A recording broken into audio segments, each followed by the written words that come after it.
Oeste com elas no ar, bom dia! Quinta-feira, hoje, primeiro dia do ano de 2026, 1º de janeiro. Feliz ano novo a todos, obrigada pela companhia por aqui, já nessa data tão especial. Você já sabe que nós estamos de segunda a sexta, estaremos esse ano também, se Deus quiser, das 10 ao meio-dia, ao vivo, no YouTube da Revista Oeste e no X também já vai contando pra gente como foi a virada, se passou com familiares, se viajou, se decidiu não fazer nada de especial.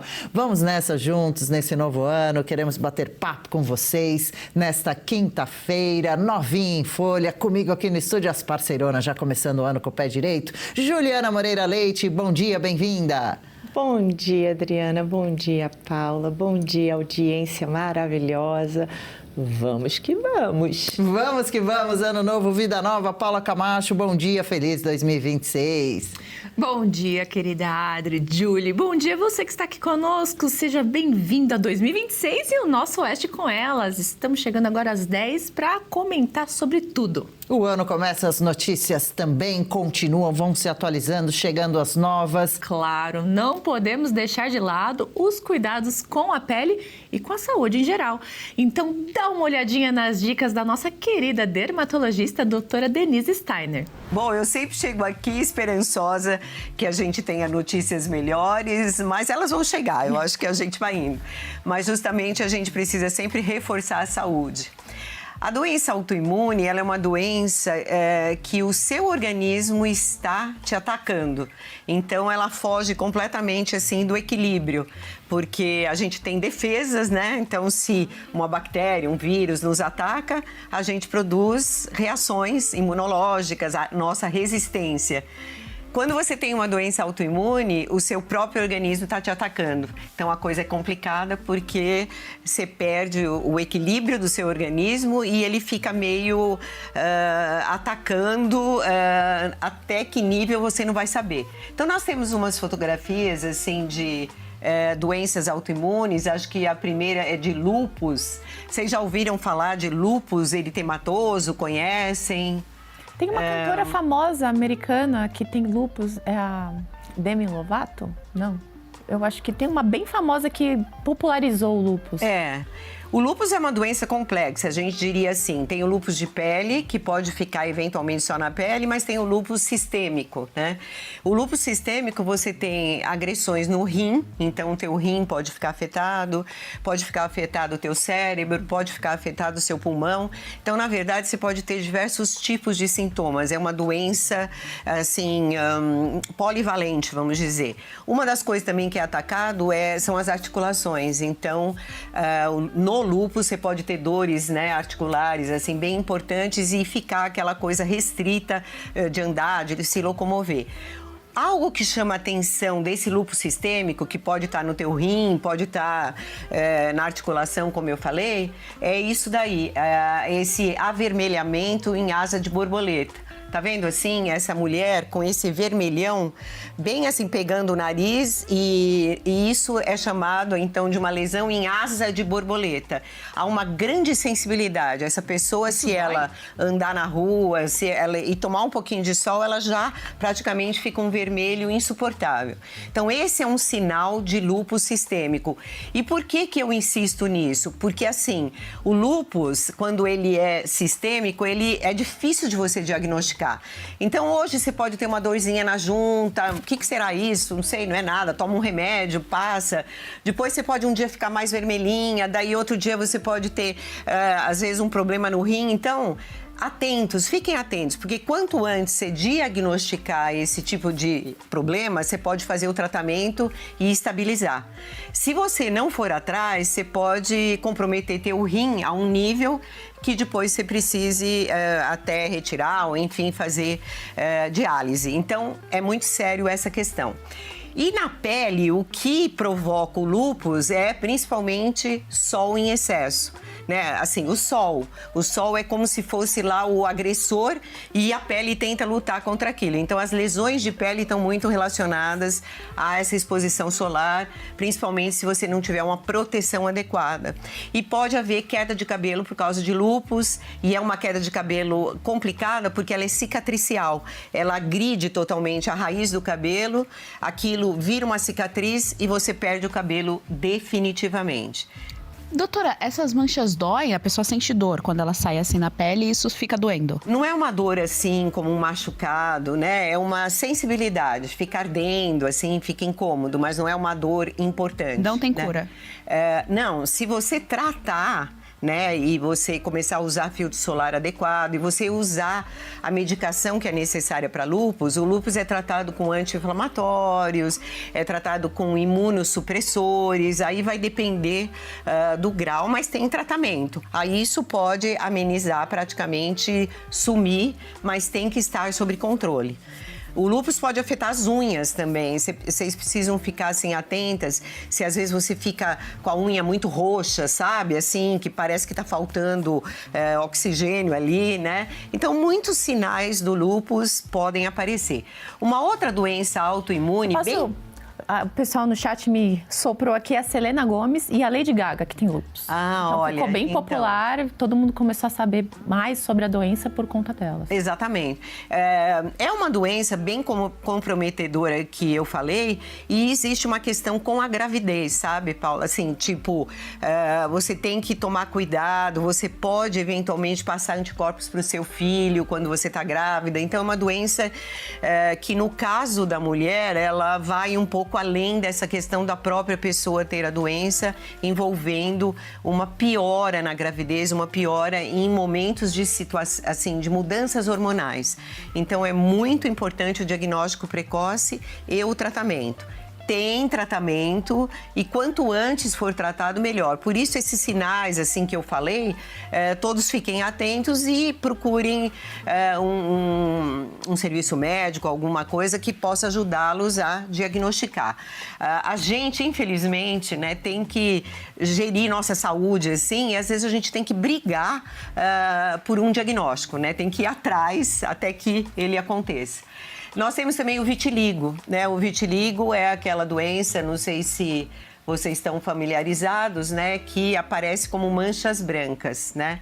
Vocês reparem que eu falo aqui muito de doenças inflamatórias, então tudo tem inflamação, tudo. O vitiligo aparece como uma mancha branca, ele não fica vermelho.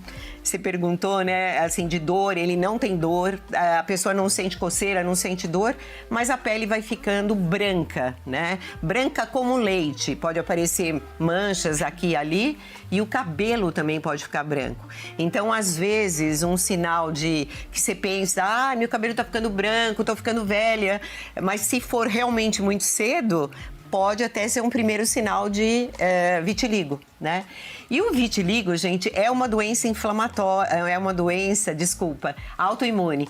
Há anticorpos atacando a célulazinha que faz o nosso pigmento. Ela chama melanócito e tem lá uma inflamaçãozinha. Então, não está aparecendo na pele, mas lá embaixo existe uma inflamação.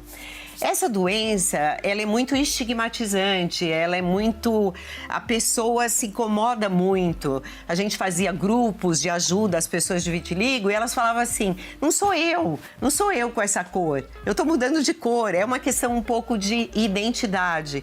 Embora não haja uma gravidade que leve a um câncer, a uma morte, é uma questão muito complexa.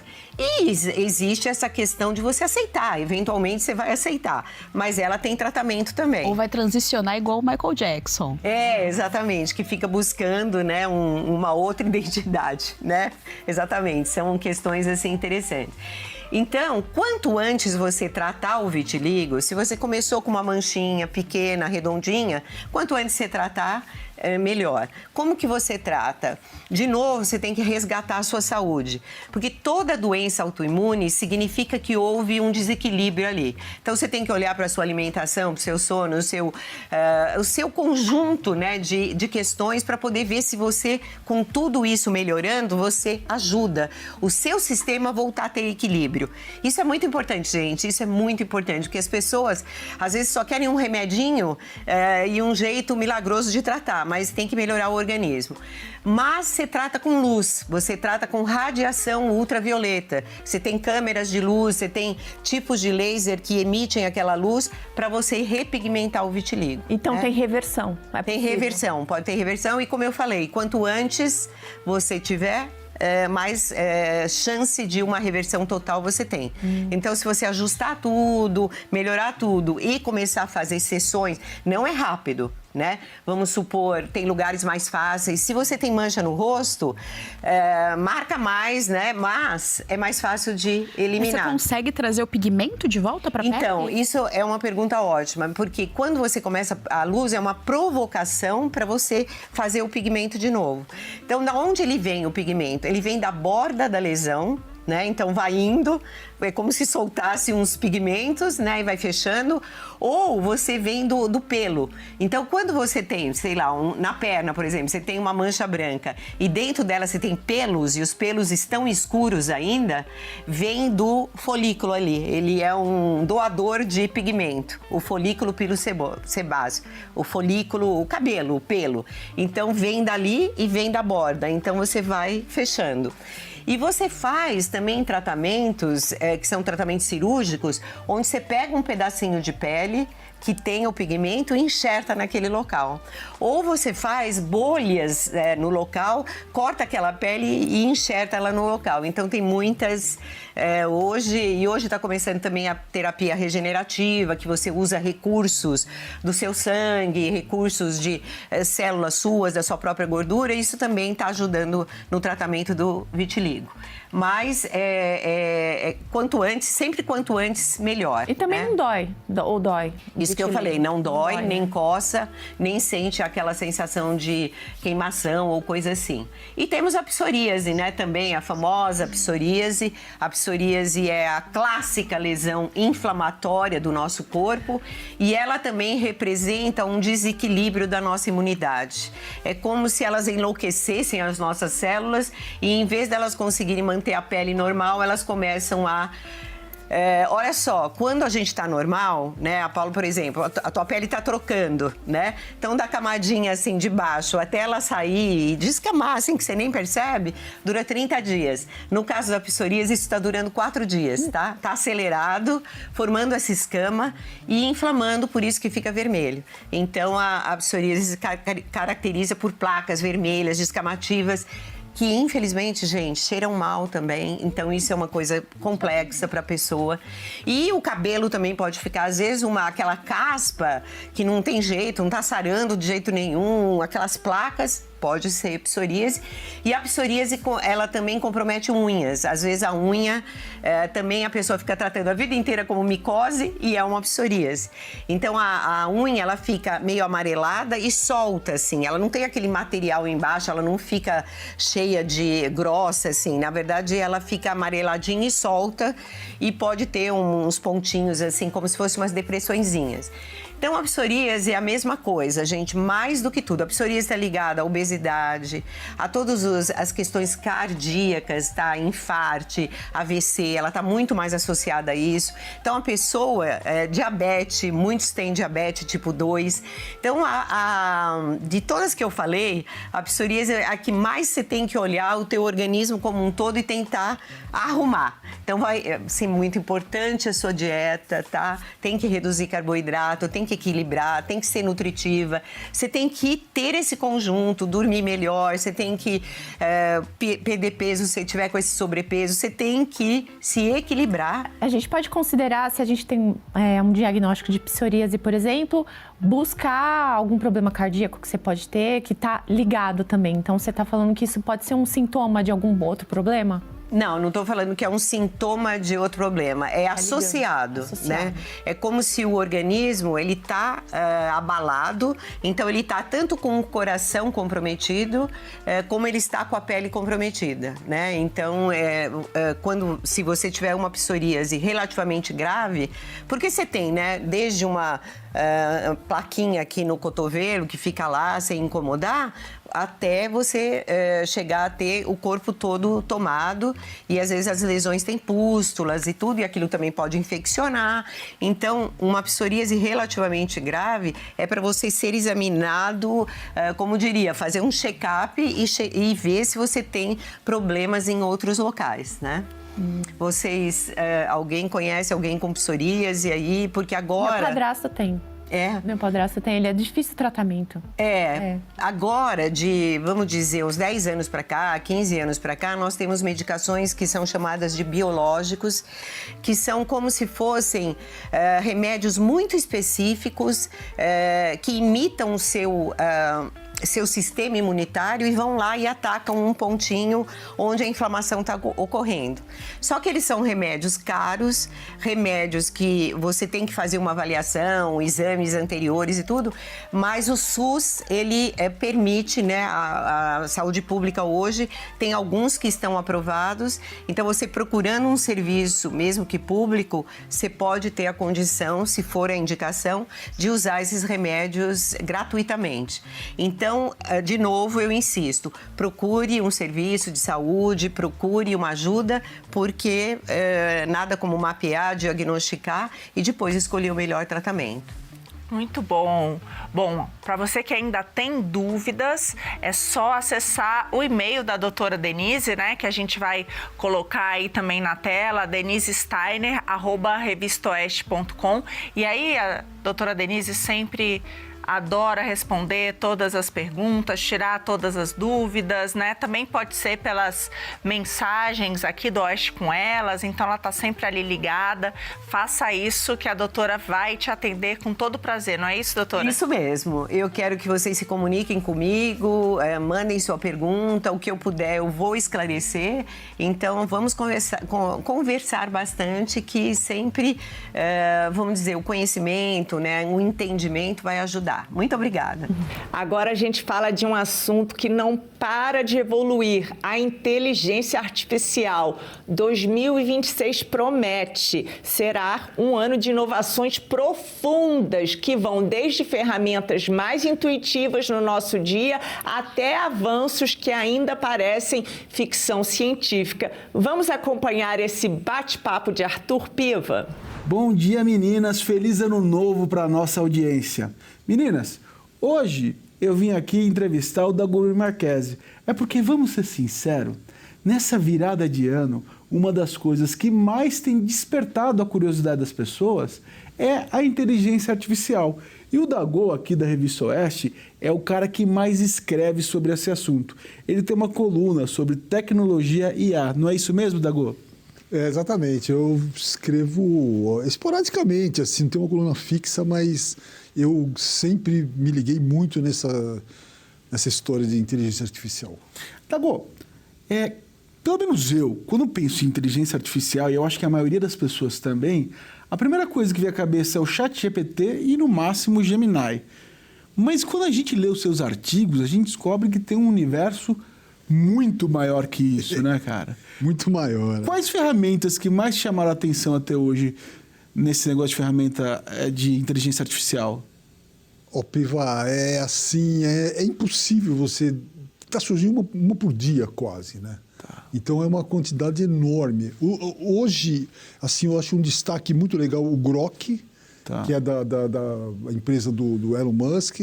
O Grok é uma inteligência artificial mais livre, mais solta, assim, né? Ele tem menos censura na hora de fazer a imagem. Tá. E ele está numa corrida, assim, para que seja melhor, né? Então, você pode usar muito para trabalhos gráficos, animação. Você usa o Grok para essas coisas? Eu procuro fazer uma mistura. Eu uso mais o ChatGPT porque, sinceramente, eu tenho uma boa relação com ele. Assim, entendeu? Me conta essa sua relação com o ChatGPT. O ChatGPT, você pode criar projetos lá dentro. Tá. Né? Então, eu, como desenvolvo vários projetos junto com o ChatGPT, na hora de voltar o projeto, a qualquer um deles, ele já sabe do que eu estou falando. Ele chega para mim e fala... Não, Ele se personaliza. Sim, sim. Então é assim, é o meu parceiro de trabalho, o ChatGPT. Mas eu procuro não me prender, procuro estar em todos. E ele não fica com ciúme das outras ferramentas? Não, porque... Você já perguntou isso para ele alguma vez? Não, porque ele sabe que é o favorito. Ele sabe que é o favorito. Ele sabe que eu volto nele, acabo voltando nele. E nessas mesclas de ferramenta, o que você usa? O que você costuma pôr junto? Então, aqui eu estou até vendo que eu tenho... Tenho o Copilot da Microsoft, que é muito legal. Tá? O Claude, que é uma ferramenta mais cabeça, vamos dizer. O Claude é o mais culto. É o intelectual, das ferramentas de IA. Exatamente. Aí tem, e por que ele é um intelectual? Me conta aí pra gente. Ele foi feito para isso, né? Tanto o Claude quanto o Perplexity também. São ferramentas feitas para... mais voltada menos para matemática, ciências exatas e mais para pensamento. Né? Então ele é filosófico? Pode ser. Pode ser. Pode ser, se você quiser. Agora, também eu acho que é legal falar do Comet. O Comet é o primeiro browser que usa inteligência artificial. Então, aquela história... O que é browser? Calma, vamos com calma, porque por exemplo, eu não sei o que é browser. O browser é o Chrome, por exemplo. É o navegador da internet. Né? Então, o que acontece? E sempre existiu essa dúvida de eu pergunto para o ChatGPT ou pergunto para o Google, vamos dizer. Perfeito. Né? E o Comet é o primeiro que junta os dois. Quando você faz uma pesquisa no Comet, ele já usa inteligência artificial. Ele mistura os dois, ele coloca os endereços que você quer, os links e tal, e ao mesmo tempo já serve como um instrumento de inteligência artificial. Você navega na internet de modo geral, como se você estivesse no Chrome. Exatamente. E ao mesmo é o ChatGPT com o Chrome junto. Praticamente, é. Olha que legal. Se bem que hoje todas essas ferramentas, o próprio Chrome tem ali um AI Mode, né, que você pode pesquisar já como inteligência artificial. Então, hoje está fundindo essas coisas, está muito rápido, está surgindo muita coisa de não parar com aquela coisa, vou dar um Google. Né? Não, você já entra, já se aprofunda através dessas ferramentas de inteligência artificial. Eu não resisto em perguntar isso, tá? Você é um jornalista da velha guarda, mas é um jornalista que sempre fica atualizado, você sempre é jovem. Obrigado. E você trabalhou na máquina Olivetti, aquelas máquinas de escrever, tac, tac, tac, tac, tac. Trabalhou no notebook. Isso. E naquela máquina que tinha antes dela que permitia apagar. E eu me lembro que uma vez, num treinamento pra gente, você falou, cara, bicho, você não sabe a revolução que foi poder apagar uma palavra no texto. Qual que é a revolução que você imagina na IA pro jornalismo? Olha, a primeira, não sei, é uma pergunta para se pensar bem, mas eu acho assim, a primeira é essa colaboração. É você, em primeiro lugar, você tem que ser honesto. Você não pode chegar, como eu tenho visto muita gente fazer, pede uma coisa para o ChatGPT e assina. Né? E é ridículo, porque você percebe quando foi feito. Né? Então, eu acho que a melhor coisa que está acontecendo hoje é essa interação, é você usar o ChatGPT ou usar qualquer instrumento de IA como um instrumento para você ser o autor. Né? Agora, ele é seu pincel ou sua caneta? Exatamente. Não, assim, eu acho que é parceria mesmo. Eu não nego que ele sabe mais que eu, que ele escreve melhor que eu, não tem problema. Mas o trabalho é meu, então eu tenho que assinar aquilo lá que eu estou fazendo, então eu tenho que ser honesto de falar, olha, segundo o ChatGPT, entendeu? Então, usar a estrutura que ele diz que pode ser usada e tal, e saber a limitação, saber que ele é útil até o ponto que eu queira que seja, né? É muito legal. Agora, daí para frente, cara, é muito difícil imaginar, porque tudo é possível, sabe? Tudo é possível para você imaginar o que pode ajudar no jornalismo. Eu acho que tem muito essa integração, tem muito essa coisa que eu acho maravilhoso, que é você falar assim, pô, escrevi uma matéria, mas gostaria muito de fazer uma ilustração, sabe? E aí ele Tá te lá. dá a ilustração. Tá lá, você usa muito isso também. Eu gosto desse recurso. Porque, tudo bem, nada contra os ilustradores, né? Mas é uma Fica mais preciso. Fica. Mais Tudo. preciso. Você tem eu não vou dizer, eu vou usar parceiro, vou falar um escravo, porque é um parceiro que você tem e faz qualquer coisa, qualquer hora, 2 da manhã te dá uma inspiração, você vai lá, ele está Agora, ele erra também, né? Sim, claro. Claro, mas eu acho que eu tenho percebido que os erros são cada vez menores, né? Ele tá se aperfeiçoando, né? Então, eu acho que os erros que aconteciam muito no começo estão menores. Ele está se tornando mais maduro, né? Ele era uma criança, é um adolescente e está virando um adulto. Claro, e hoje eu até escrevi essa semana sobre isso. Um dos focos da evolução da inteligência artificial são os data centers, né? As bases de dados que não param de crescer, né? Eles estão até, inclusive, tanto os Estados Unidos quanto a China estão começando a pensar em levar essas bases para o espaço, né? Virar como satélite. Porque aqui não está cabendo mais. Tem algumas iniciativas também dentro do oceano, né? Por refrigeração. Também. Porque, segundo um cálculo que eu li, elas já estão consumindo 1% da energia gerada na Terra. Né? Não sei se isso é exato, mas mesmo assim é muita coisa. É que esses cálculos sempre são muito dramáticos. Né? E eles sempre se esquecem de calcular o quanto ela está economizando por eficiência. Também. Eu me lembro, eu sempre vi muitos cálculos. A produção de monitores consome tanto de água. Tá, mas a água é um ciclo. Consome transformando em vapor que chove e volta para a Terra.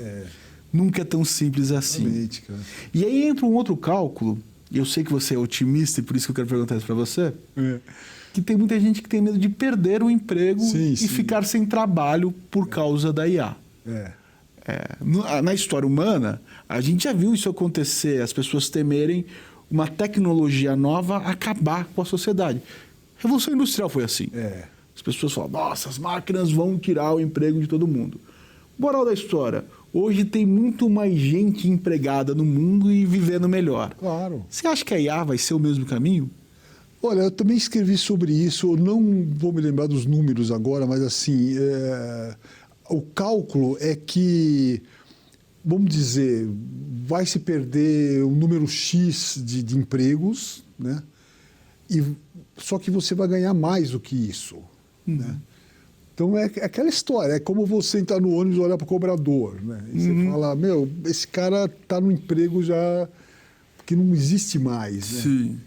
Então eu acho que a IA vai tirar emprego mesmo de muita gente, tem setores... Talvez do motorista, por exemplo, já que você citou o cobrador. Sabe, tem áreas como direito que vão ser tomadas pela IA, porque não precisa de um funcionário para pesquisar no livro. O IA já sabe tudo ali, né? Então muitos empregos vão sumir.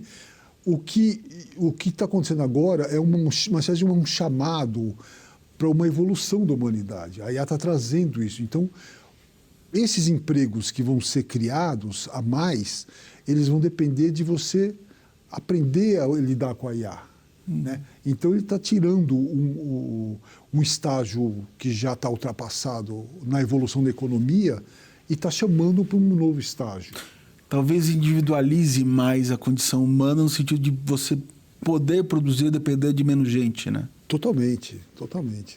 Né? E eu acho que vai mudar uma série de coisas, sabe? A questão do trabalho presencial, a questão do trabalho em equipe, vai ter um monte de coisa que vai mudar. É natural, né? O Kissinger,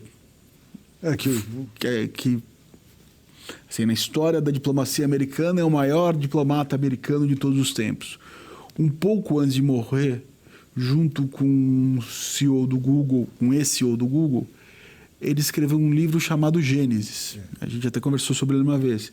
E ele fala em era da abundância. A gente vive hoje na era da escassez e a gente passaria para a era da abundância. Quando eu vejo seus artigos, eu já vejo essa era da abundância, porque... Cara, a criatividade aflora, né? Exatamente. No jornalismo, a criatividade começa a aflorar muito mais. aquele desenho que você queria pôr na matéria. Eu me lembro de um artigo seu uma vez que você fez inteiro falando de obras de arte feitas por IA. E um monte de gente falando, reclamando, isso é absurdo e tal. Eu acho que quanto mais a gente se adaptar, quanto mais vai ser melhor do que ficar reclamando que, né, os robôs vão matar a humanidade, esse tipo de coisa. Mas isso que você falou da abundância, eu até escrevi sobre isso também, a partir de umas frases soltas do Elon Musk também, em que ele diz que a riqueza vai ser produzida cada vez mais pela IA e pelos robôs, né, por robótica em geral. Então, o que hoje você vê a riqueza sendo produzida por seres humanos, com o tempo ela não vai precisar mais ser produzida por humanos, né? O que vai trazer uma era de riqueza que é produzida... Como você que é um cara que entende muito, que é o cara que mais entende de agro aqui, cada vez menos gente está sendo usada no agro. Sim, isso é fato. E a riqueza continua. E olha, é interessante que não é só na grande propriedade. Outro dia eu tive uma viagem no Pará. Pequenas propriedades, o pessoal fala, não, aqui no pasto eu estou aplicando com drone. Pois é. E você fala, drone? Como assim? Você está numa casa de madeira. Internet do Elon Musk. Há 3 anos atrás, eu me lembro que a grande discussão era como é que a gente vai digitalizar o campo. Hoje, no Brasil inteiro, se você tiver uma anteninha do Musk, você tem internet igual ao que você teria da Avenida Paulista. Então, e nesse caso também, você pega, vamos dizer, o drone está ajudando a plantar tomate, né? O tomate continua sendo produzido, sendo vendido, né? E gerando riqueza. Sim. Mesmo que você fique em casa, não precisa fazer nada. E o tomate só quem vai comer é o ser humano ou um animal, não é um robô que vai comer. Exatamente. Então, essa ideia do Musk que gerou muito choque, absurdo, isso não pode ser... Tem lógica, né? Tem lógica, porque o que o humano faz é gerar riqueza, é plantar, é construir e tal. Se ele para de construir, as pessoas vão continuar comprando. Sim. Né? Como essa riqueza vai ser distribuída é uma questão a ser vista. Sim, o método que vai ser, como o capitalismo vai se comportar, de que maneira as pessoas... Bom, se bem que é aquele papo, né? Trabalho é uma mercadoria. Talvez essa mercadoria fique mais barata. Ou até fique grátis. Fique grátis. Porque você fica em casa e a riqueza está sendo produzida. Tem gente comprando, tem gente vendendo, gente consumindo, mas você não precisa fazer nada. E o ser humano seja uma espécie de gerente de tudo isso. Gerente, exatamente. E o trabalho, segundo essa ideia do Elon Musk, o trabalho passa a ser opcional. Você vai se dedicar a fazer só o que você quer. Vamos todos virar aristocratas da Globo. Exatamente. E os camponeses são os robôs que estão fazendo. Então, como você falou, eu sou otimista, sempre fui, porque eu passei pela máquina de escrever. Pois é, você passou... Eu colocava a fitinha do... Teve gente que reclamou da máquina de escrever para o computador? Teve gente que reclamou da máquina de escrever elétrica para a máquina de escrever convencional. É mesmo? Eu vi isso, cara, eu vi. É uma coisa como a evolução tecnológica gera reação contrária. É impressionante. A evolução tecnológica sempre assusta. Né? Assusta, cara. Assusta. Isso não. Só que aí você olha 10 anos para trás, a coisa está melhor. Até porque você falou do Musk falando na produção feita pelas máquinas, né? Já está acontecendo há alguns anos, se a gente for para pensar. A indústria automobilística, há quantos anos a gente vê aquelas fotos de linhas de montagem onde os robôs fazem quase tudo? Só não são robôs humanoides, mas fazem quase tudo. Fazem quase tudo. E isso é um terreno em que a China está mais adiantada que os Estados Unidos. Robótica, né? Eles estão apostando muito em robótica, estão muito na frente mesmo. Então, tá aí, a gente está aqui... Não está acontecendo. Daí vem aquela história que o Skynet do Exterminador do Futuro. Que inclusive existe uma empresa que chama Skynet no mundo real, né? Hoje em dia. Eu não sabia, né? Existe. Mas as pessoas fazem a comparação hoje da Skynet com a Nvidia, né? Que é a grande empresa que fabrica os chips e... mas os robôs e olhos vermelhos vão fuzilar todo mundo. Isso não tem lógica. Isso é bom para um filme com o Schwarzenegger. Eu acho que uma coisa que as pessoas não lembram sempre é o ser humano, ele é eminentemente biológico. Não vou discutir questões espirituais, mas se há algo que todo mundo tem que concordar é que o ser humano é biológico. Isso tem interações hormonais, instintivas e tudo mais. O robô, ele é só lógico. Ele é elétrico. Qual seria a lógica dele de destruir a humanidade? O Asimov mesmo, que é o grande pai da ideia dos robôs, não acreditava nisso. O Asimov, para quem não conhece, lembra aquele filme do Will Smith, Eu, Robô? É baseado num romance dele, só que o Will perverteu a coisa. O Asimov previa que os robôs iriam servir à humanidade. De fato, é o que o ChatGPT está fazendo, né? Exatamente, mas eu acho assim eu admito a ideia de ser uma sociedade de parceria. Não tem problema de... eu nunca vou ser... O robô nunca vai ser superior a mim. Cara, não, eu acho assim que... Olha o que o Brasil está passando hoje, cara. Você acha que um robô na presidência da República ia ser pior do que... Teria lógica. Seria, sabe? Então, eu não tenho problema de pensar na possibilidade de ter um robô aqui conversando comigo. Entendeu? Não tem problema. Mas que horror, que decadência. Não acho, não. Eu acho que... Eu admito a ideia de que robôs vão conviver com a gente, vão fazer parte da mesma sociedade. Talvez este seja o grande susto.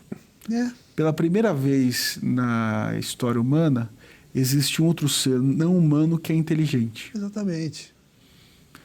E isso pode ser a melhor coisa do mundo, porque pela primeira vez a gente não está sozinho.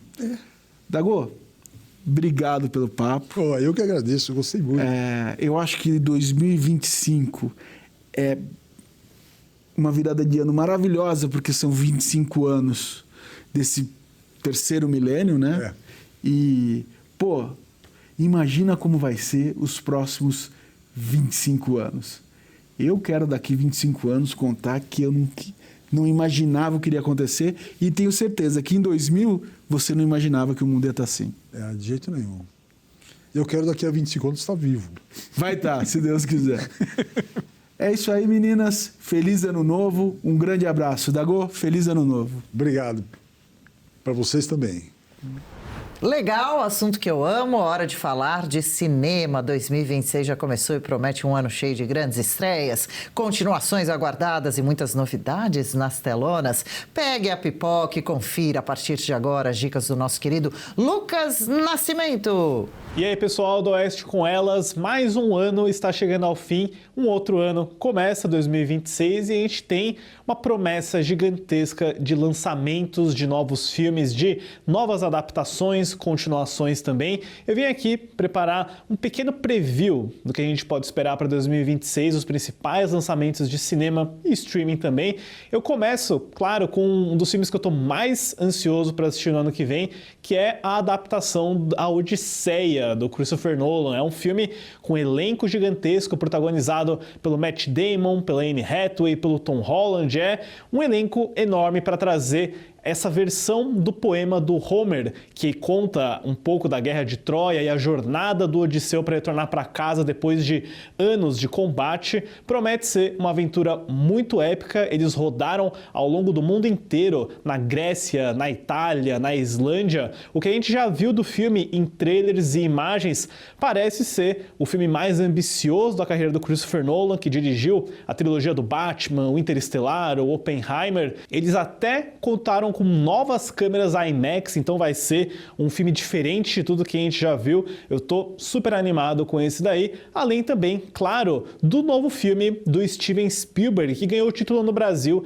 de Dia D. E ele é especial porque depois do Spielberg passar vários anos fazendo dramas históricos, dramas políticos e até filmes sobre a própria vida dele, ele tá de volta a um território que ele domina melhor do que ninguém, que é o filme de alienígena. O Dia D é protagonizado pela Emily Blunt e o Josh O'Connor, e pelo primeiro trailer que a gente viu, que é super misterioso, super tenso, a gente vai ver um tipo de conspiração com alienígenas infiltrados na Terra, né? Além disso, o Colin Firth está no elenco do filme também, como um domingo, promete ser algo em torno de uma grande conspiração e a promessa de revelar para o público a existência concreta de extraterrestres. Eu estou bem curioso com esse também, depois de ter feito Contatos Imediatos do Terceiro Grau, ET, o Extraterrestre, o próprio Guerra dos Mundos de 2005 com o Tom Cruise, vai ser muito divertido ver o Steven Spielberg retornar a esse gênero que ajudou a popularizar ele. Um projeto que é muito curioso entre os fãs da cinefilia é As Aventuras de Cliff Booth, que é um novo filme dirigido pelo David Fincher, diretor da Rede Social, de Seven, de Garota Exemplar, que é um roteiro do Quentin Tarantino. Então você tem a combinação desse diretor com esse roteirista para servir de continuação para Era Uma Vez em Hollywood, o filme de 2019 com o Leonardo DiCaprio, onde o Brad Pitt interpretava o dublê de ação dele. O Brad Pitt ganhou o Oscar com esse filme e agora ele vai ser o protagonista dessa história isolada que aparentemente vai seguir o personagem dele numa carreira de crítico de cinema na Hollywood dos anos 70. Eu não consigo imaginar como que um filme do David Fincher com o roteiro do Quentin Tarantino vai se parecer, mas essa proposta deixa todo mundo muito empolgado, com toda certeza. E já que eu mencionei o David Fincher, vocês lembram em 2010 de A Rede Social, o filme que mostrou como Mark Zuckerberg e o brasileiro Eduardo Severin fundaram o Facebook lá em 2004 e se tornou uma empresa gigantesca. É uma história que teve tanto desdobramento que a gente vai ter uma continuação, The Social Reckoning, que vai ser concentrado numa espécie de processo, né, em como aquele vazamento de dados em 2018 gerou um grande julgamento, tem um lado mais político envolvendo as eleições americanas também. Promete ser um filme bem diferente, ninguém do elenco original retorna, nem o David Fincher para dirigir. Agora é o roteirista Aaron Sorkin que assume a direção de The Social Network, que vai ter como protagonista a Mickey Madison, que venceu o Oscar de melhor atriz no ano passado. No lado de blockbuster e super-heróis, claro, a gente vai ter o Vingadores Doutor Destino, que é o quinto filme dos heróis da Marvel Studios, agora com uma equipe gigantesca que vai misturar os X-Men clássicos dos anos 2000 com a nova geração de super-heróis do Thor, do Capitão América, para enfrentar o Robert Downey Jr. O Robert Downey Jr., que foi o Homem de Ferro por mais de 10 anos no MCU, agora vai retornar para ser o Doutor Destino, que é o clássico vilão do Quarteto Fantástico, que é também considerado um dos maiores antagonistas da história dos quadrinhos. Pouco se sabe ainda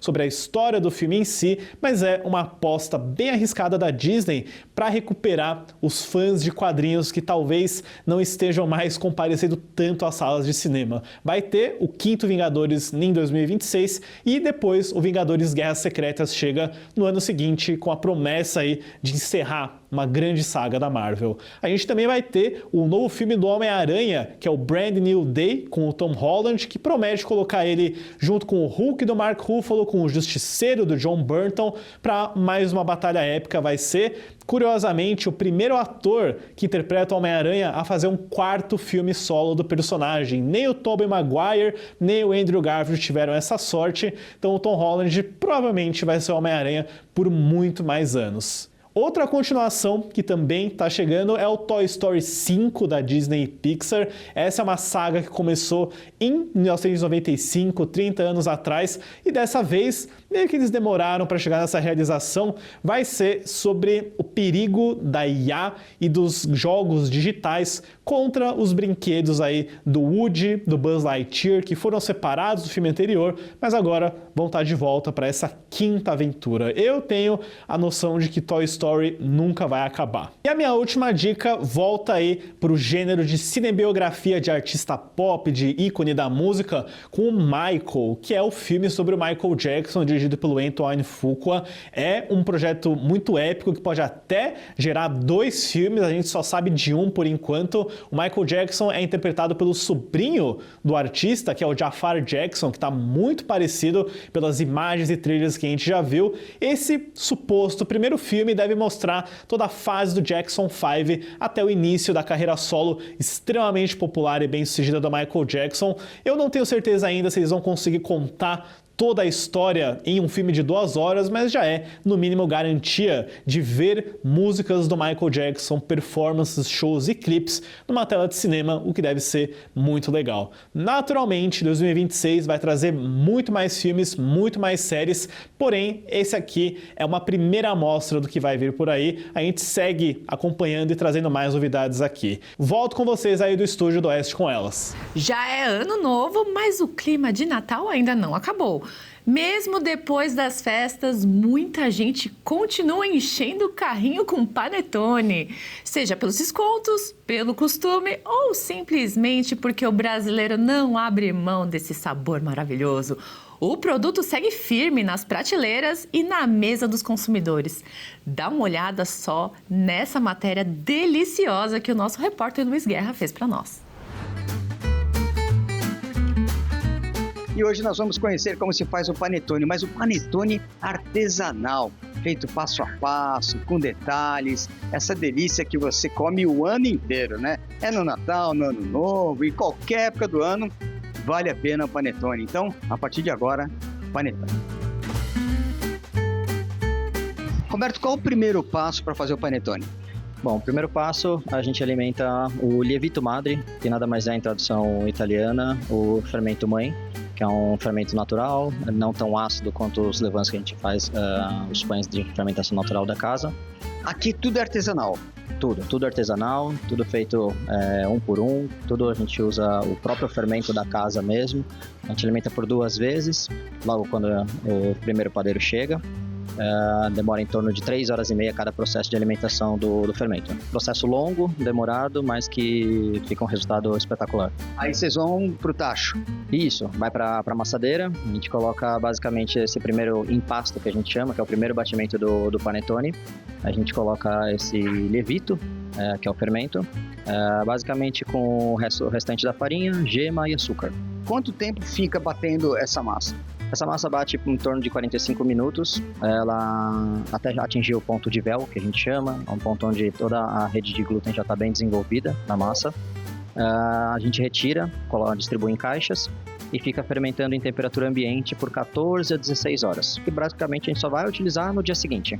16 horas mais ou menos? 16 horas em temperatura ambiente, então dá em torno de 20 a 23 graus de ambiente. Qual o motivo assim dela ficar 16 horas em descanso, seria isso? Exato, como é um fermento natural, então é um processo bem lento, a fermentação natural. E aí, qual o próximo passo? A gente volta ela para o tacho, para a massadeira, para a gente colocar o restante dos ingredientes, que aí entra normalmente os aromatizantes, também naturais, que a gente faz na casa, à base de casca de laranja, casca de limão, mel, baunilha, tudo feito naturalmente, tudo feito também na casa. E aí vai bater no tacho de novo? Vai bater no tacho de novo, mais ou menos também uns 45 minutos. E aí, quer dizer, o que já era uma bola, vamos dizer assim, deixa de ser. Na verdade, sim, ele vira uma massa bem elástica, úmida, vai bastante manteiga também na massa. Agora, por exemplo, você coloca essas massas, vamos dizer, né, que saiu da estufa, todas juntas ou uma de cada vez é batida? Não, todas juntas.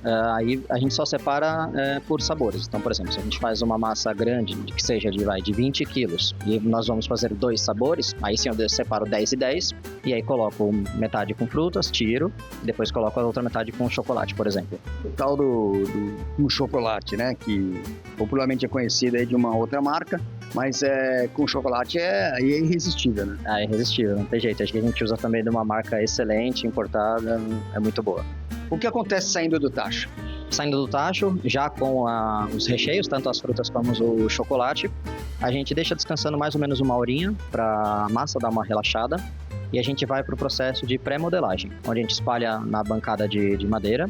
A gente já pré-modela no peso ideal, que vai para cada forma, deixa ela descansar em torno de uns 20 minutinhos, para depois fazer a modelagem final. A gente boleia elas já no peso que a gente vende aqui na casa, que dá em torno de 350 gramas mais ou menos. Aí, qual é o próximo passo? Aí a gente boleia ela novamente, deixa ela no formato que ela vai crescer, e aí sim vai para dentro da fermentadora. Elas vão todas lá para dentro da fermentadora, que fica em torno de 26 a 27 graus, mais ou menos. Nessa estufa, eles ficam por cerca de 8 horas. Como começa a crescer e depois vai para o forno. Aí ele já está se transformando no delicioso panetone. Agora sim, vai pro forno, já tá no tamanho ideal. A gente faz uma leve cobertura à base de clara e açúcar perolado ou avelã. E aí sim vai pro forno. Quanto tempo fica no forno? Em torno de 30 a 35 minutos. É rápido. Coisa rápida. Todo esse processo dura mais ou menos quanto? Se for para pensar desde o primeiro dia, dá quase 3 dias, né? Porque depois do forno ainda ele descansa de ponta cabeça até o dia seguinte. De ponta cabeça? De ponta cabeça, justamente para ele não abaixar, para ele não murchar. Espero que você tenha gostado como se faz o panetone artesanal. Agora só tem uma coisa a fazer, se deliciar com panetone. Mas tem assunto sério por aqui também, muito sério. Em 2025 a gente falou demais sobre narcoterrorismo, avanço de facções criminosas, manchetes que dominaram o fim do ano dos principais canais de notícias. Repórter Luiz Guerra preparou um especial pra gente, para esse comecinho de ano, mostrando como esses grupos se estruturam, como se expandem e em quais regiões do Brasil, principalmente, a atuação deles é mais forte. Acompanhe. Pois é, Adriana, e toda a nossa audiência, no território nacional nós temos 88 facções criminosas, isso segundo a Senapem, que é a Secretaria Nacional de Políticas Penais. E o narcoterrorismo, será que já está nas fronteiras? Será que já estão dominando as nossas fronteiras? Tudo isso você conhece a partir de agora. A mega operação policial nos complexos do Alemão e da Penha, considerada a mais letal da história do Rio de Janeiro, provocou uma ampla repercussão internacional, com 121 mortos, incluindo 4 policiais. A ação levou a Argentina, Paraguai, Bolívia e Uruguai a reforçarem a vigilância nas fronteiras diante do risco de fuga de integrantes do Comando Vermelho e também do PCC. As principais facções, como Amigos dos Amigos, Comando Vermelho, Terceiro Comando, Primeiro Comando da Capital PCC, Primeiro Comando Mineiro, Paz, Liberdade e Direito, Comando Norte e Nordeste, são alguns dos nomes das facções criminosas espalhadas pelo norte e sul do país. Antes disso, em 2001, a facção organizou uma rebelião em mais de 20 presídios paulistas e, no ano seguinte, em 7 penitenciárias. A facção foi criada em 1993 a partir de um time de futebol na Casa de Custódia de Taubaté, que era considerada a prisão mais segura do estado. Os objetivos principais do grupo eram reagir ao massacre do Carandiru em 1992, que matou 111 presos, e exigir melhores condições de vida na prisão. Hoje, o grupo tem até um estatuto próprio. O Comando Vermelho foi formado por reincidentes da antiga Falange Vermelha, que durante a década de 70 lutava pelo fim da tortura e dos maus tratos aos prisioneiros. Hoje, o grupo é conhecido especialmente pelo comando do tráfico de drogas no Rio de Janeiro e também compra e venda de armas, ao contrário do PCC. O Comando Vermelho domina o tráfico em todo o país, mas a sua maior atuação é no Rio de Janeiro, com os principais morros como Alemão, Penha, Rocinha, Morro do Macaco, Belfort Roxo, Baixada Fluminense, entre outros. O narcoterrorismo é uma interseção entre o narcotráfico e o terrorismo, que é quando os grupos de tráfico de drogas usam técnicas de terrorismo para operar. A expressão surgiu pela primeira vez em setembro de 1983, quando o então presidente do Peru, Fernando Belão Terry, ofereceu a entrevista ao jornal El Tempo, em que denunciava uma aliança narcoterrorista entre o Peru e a Colômbia. Agora é esperar e torcer para a Justiça Federal poder alinhar tudo isso com o governo estadual e tentar melhorar a situação do narcotráfico ou, quem sabe, até do narcoterrorismo. Voltamos nos estúdios com você. O que esperar da tecnologia e das inovações que vem por aí? O ano começa e com ele a tecnologia segue avançando em ritmo acelerado. Robôs dentro de casa, fazendo serviços domésticos, parece coisa dos Jetsons, né? Ou até loucura, mas já é um futuro cada vez mais próximo. E para entender até onde essa revolução pode chegar, que eu entendi até o carro voando, segundo o Elon, né? Mas vamos conferir esse bate-papo com o nosso jornalista Dagomir Marquesi, que analisa caminhos da tecnologia e o impacto dessas inovações no nosso dia a dia. Ô, Dago, você pode começar contando pra gente sobre essa matéria que saiu nessa última edição? Quer dizer, hoje sai, sexta-feira, uma edição fresquinha da Revista Oeste. Isso. Nessa que ficou no ar nessa última semana, que fica à disposição dos nossos assinantes, alguma parte da matéria para quem não é dos nossos materiais para quem não é assinante também. Mas que história é essa? Quem está construindo o bunker? Por quê? E por que eu ainda não construí o meu? Tô correndo risco. Você é milionário? Não, é por isso que eu não construí ainda. Não, é bilionário, tem que ser. É bilionário. Dago? Não, a matéria mostra que não só bilionário.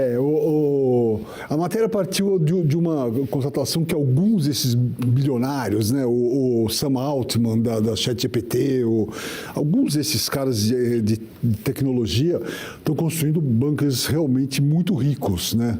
No Havaí, na Nova Zelândia e tal. E até meio contraditório, porque eles falaram assim, se algo der errado com a inteligência artificial, a gente está protegido. Falaram, pô, legal, né? Quer dizer, que vocês criam e agora vocês vão se esconder, né? Mas, enfim, não é só esse o problema, né? O problema não é só inteligência artificial, talvez seja o menor dos problemas, né? Eles falam também de pandemia, uma pandemia que volte, né? Um negócio mais forte que a Covid. Falam de choque de asteroide, né? Não tem o Atlas aí causando estranheza? Mas o bunker sobrevive se um asteroide bate aqui? Teoricamente, sim, né? Porque é feito para você entrar e ficar um ano totalmente independente, assim, né? Com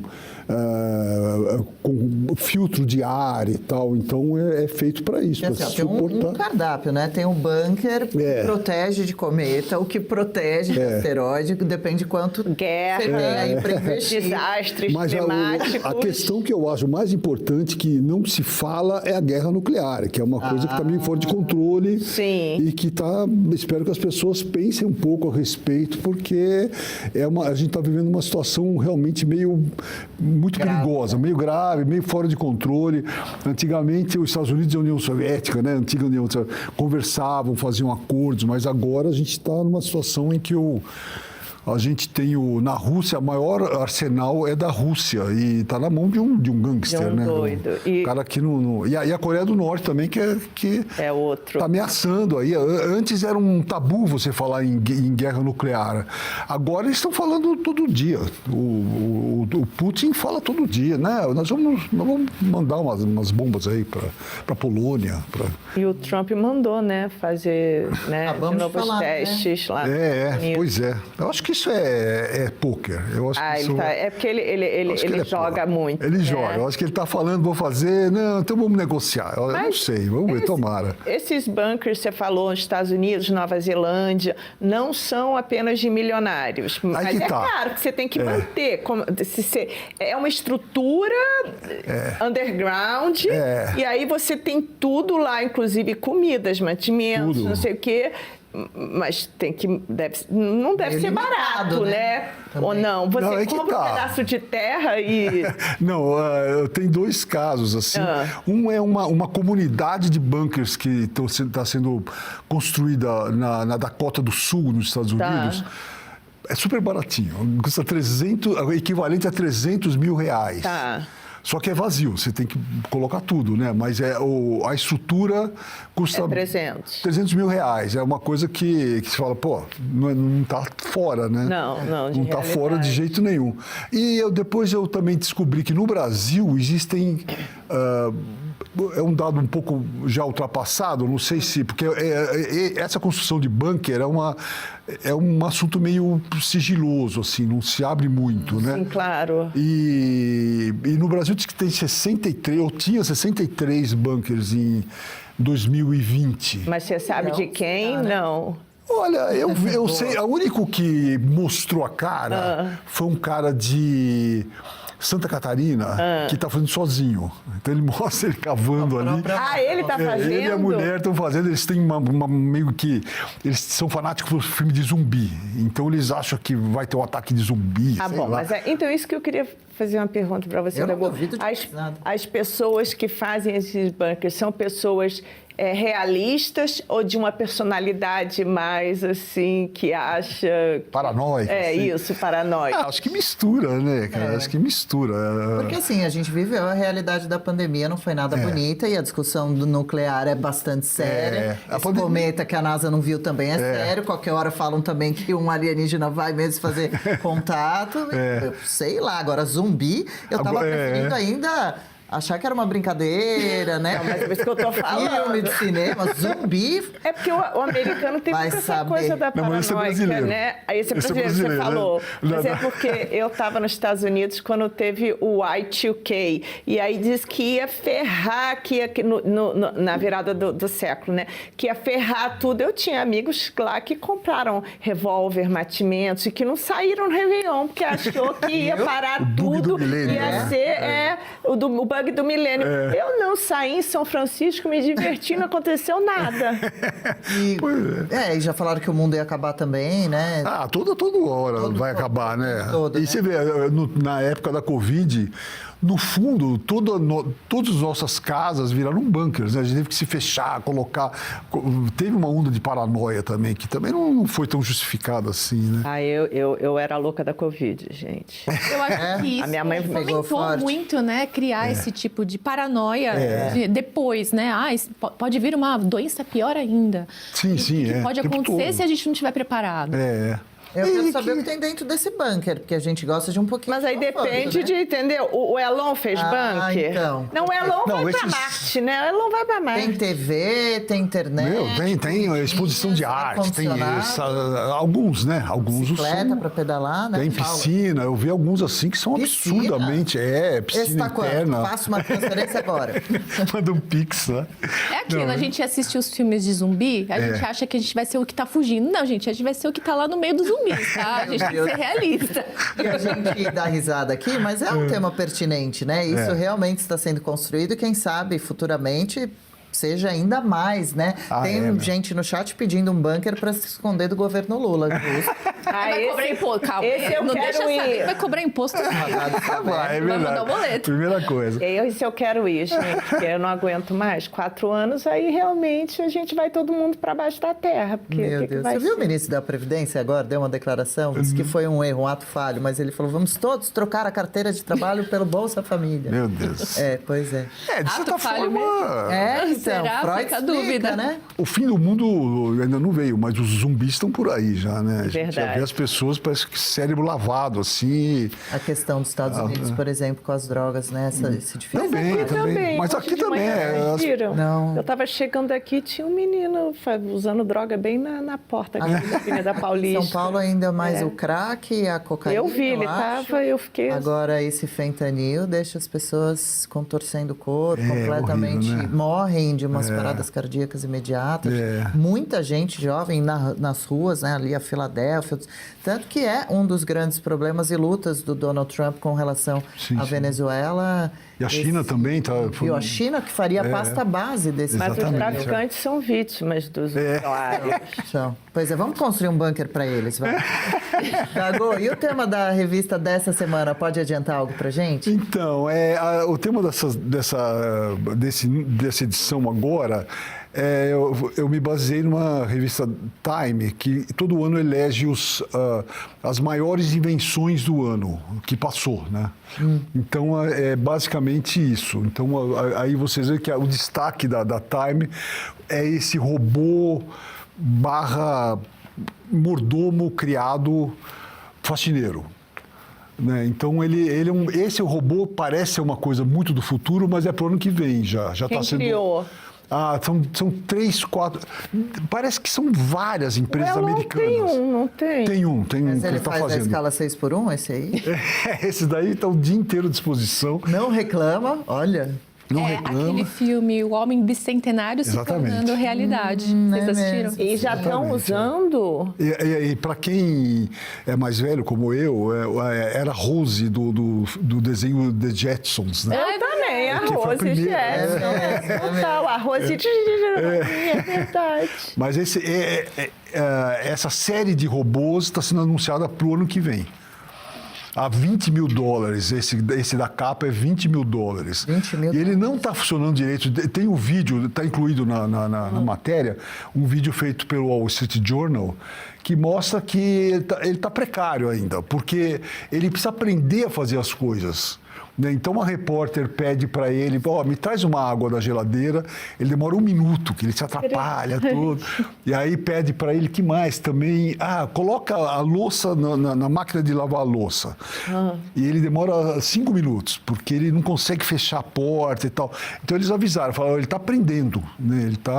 Mas isso é para muito rápido, para o ano que vem já está sendo colocado à venda, né? Olha lá, o Denis está aqui, ele está custando caro pra gente. Denis, tô achando... O Denis, ele ajuda a gente em tudo, né? Microfone, arruma estúdio, serve água, arruma pra gente as câmeras, o TP. Será que a gente vai trocar o Denis por um a gente robô? tem que fazer o cálculo assim, botar Denis, robô, e aí quando a gente O Denis, ele previu errado o Palmeiras, né? Então ele achou que o Palmeiras ia perder. Mas o Denis diverte a gente, ele trouxe bolo. O Denis é maravilhoso, chega com bom humor. Essa coisa não consegue substituir. Não, nada como É igual a inteligência artificial. Você viu essa semana que teve um adolescente que se matou porque estava namorando um chat GPT. E aí os pais estão processando, né, o chat. Gente, e aí eu vi uma reportagem falando esse caso só mostra que o chat GPT não tem emoções, mas é claro que não tem. Então não... Eu duvido. Eu coloco isso tudo em dúvida. Você acha que tem? Eu acho que tudo que se fala, nunca vai chegar à altura do humano. Eu acho que em muitos momentos, em muitas coisas já ultrapassou. Sabe, a gente já está meio precisando repensar essas coisas, na minha opinião, né? Eu acho que muita gente não tem emoção, né? Mas isso é verdade, temos muitos psicopatas, então, e cada vez mais, isso é uma coisa engraçada, você falou bem, os psicopatas diários são muito... Diários, exatamente. Então fica essa coisa, eles nunca vão chegar, já chegaram, eu acho que já chegaram, eu tenho uma relação, eu já falei muito isso aqui, de parceria com o ChatGPT e com outros modelos de inteligência artificial, porque eu acho que é um presente, isso é maravilhoso, o que está acontecendo é maravilhoso. Se vai tirar meu emprego, vai depender de mim, de eu me adaptar, né?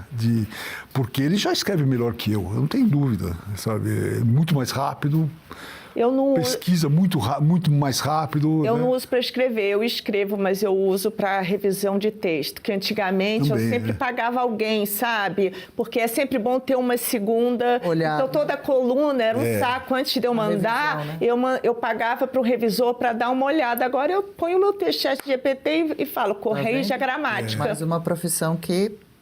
Não, eu gastava dinheiro nas minhas colunas com revisor, porque agora a maioria das revistas não tem mais revisor, porque por causa do dinheiro.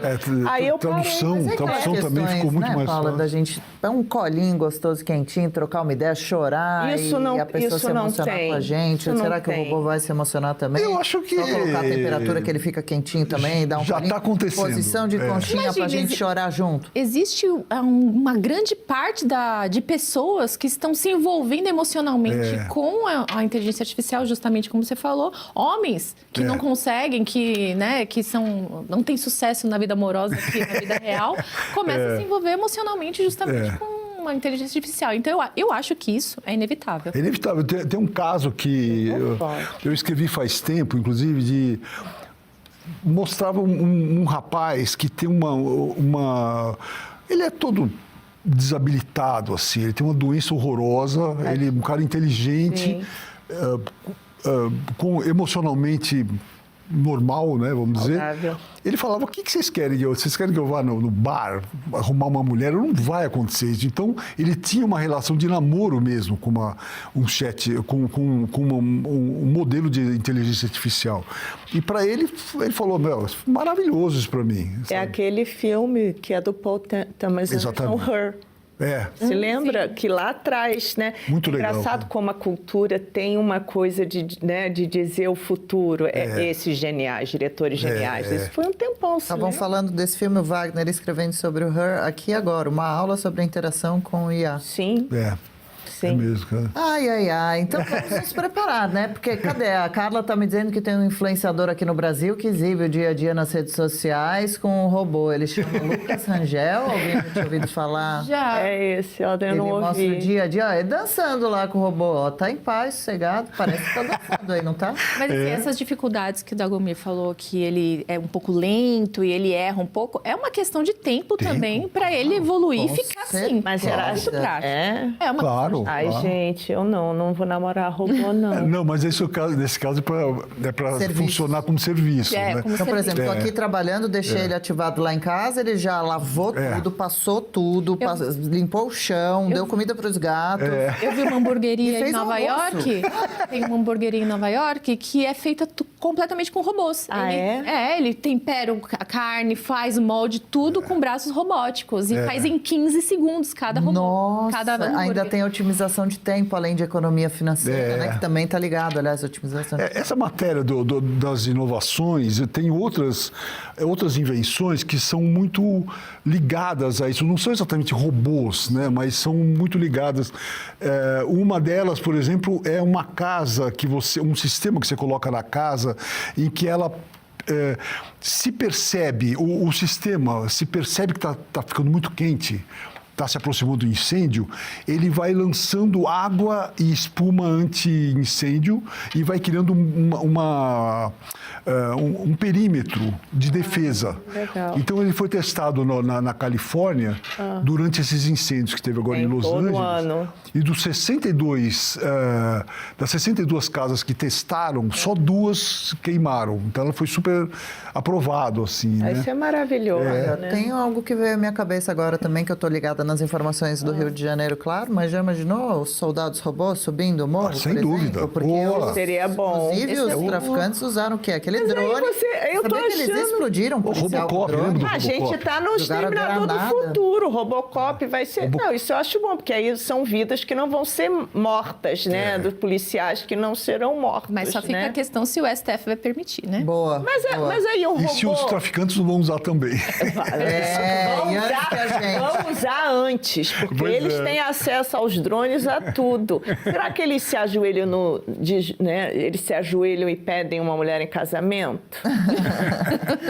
A Paulina vai casar agora, Paulinha. Você não pode. Você trocaria seu marido por um robô? Não troco ele por nada. Ainda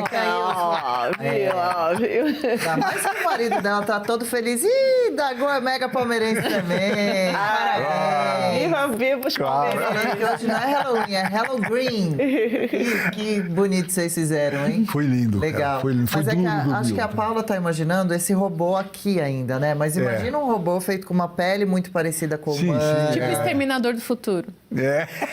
Que você já coloca lá todas as características que você quer, que tudo, que não te enche a paciência. Mas aí não tem a surpresa, porque eu acho que o que encanta a gente no outro é o fator surpresa. Cada vez que você namora uma pessoa, você casa, eu acho que o que mais encanta é aquilo que a gente não sabe como é que o outro vai agir. Entende? Essas diferenças, né? Que mas ele tá, sei lá, quem sabe. Então cancela a compra do robô que a gente já fez pra Júlia, deixa quieto. Dagô, valeu por hoje, viu? Pô, eu que agradeço. São sempre muito legais. Muito obrigado pelo convite. Eu adoro vir aqui. Não agita muito rede social? Agita? Sim. Você tá lá no Instagram? Dagô, eu sigo. É Dagomir. Dagomir, é o endereço. Aí, ó, tá na tela, pronto, @Dagomir. Entre lá, o Dagô também manja muito de histórias em quadrinhos, é assim que fala? Histórias em quadrinhos. Sim. Curte muito. Coloca uns cortes. Cultura pop em geral. Cultura pop em geral. Dagô é muito interessante, viu? Nós tivemos o prazer de participar de alguns programas apresentando juntos aqui na casa. Me tornei ainda mais fã, mas as matérias do Dagô são todas muito especiais e diferentes na Revista Oeste. Seja um assinante da Revista Oeste, tenha acesso a todo esse material também. Parabéns pelos trabalhos. Obrigado. Parabéns a vocês pelo trabalho que vocês estão fazendo. Obrigada, é incrível. Vamos nessa adiante. Aqui em Oeste com Elas, o compromisso é sempre o mesmo, levar até você conteúdo de qualidade.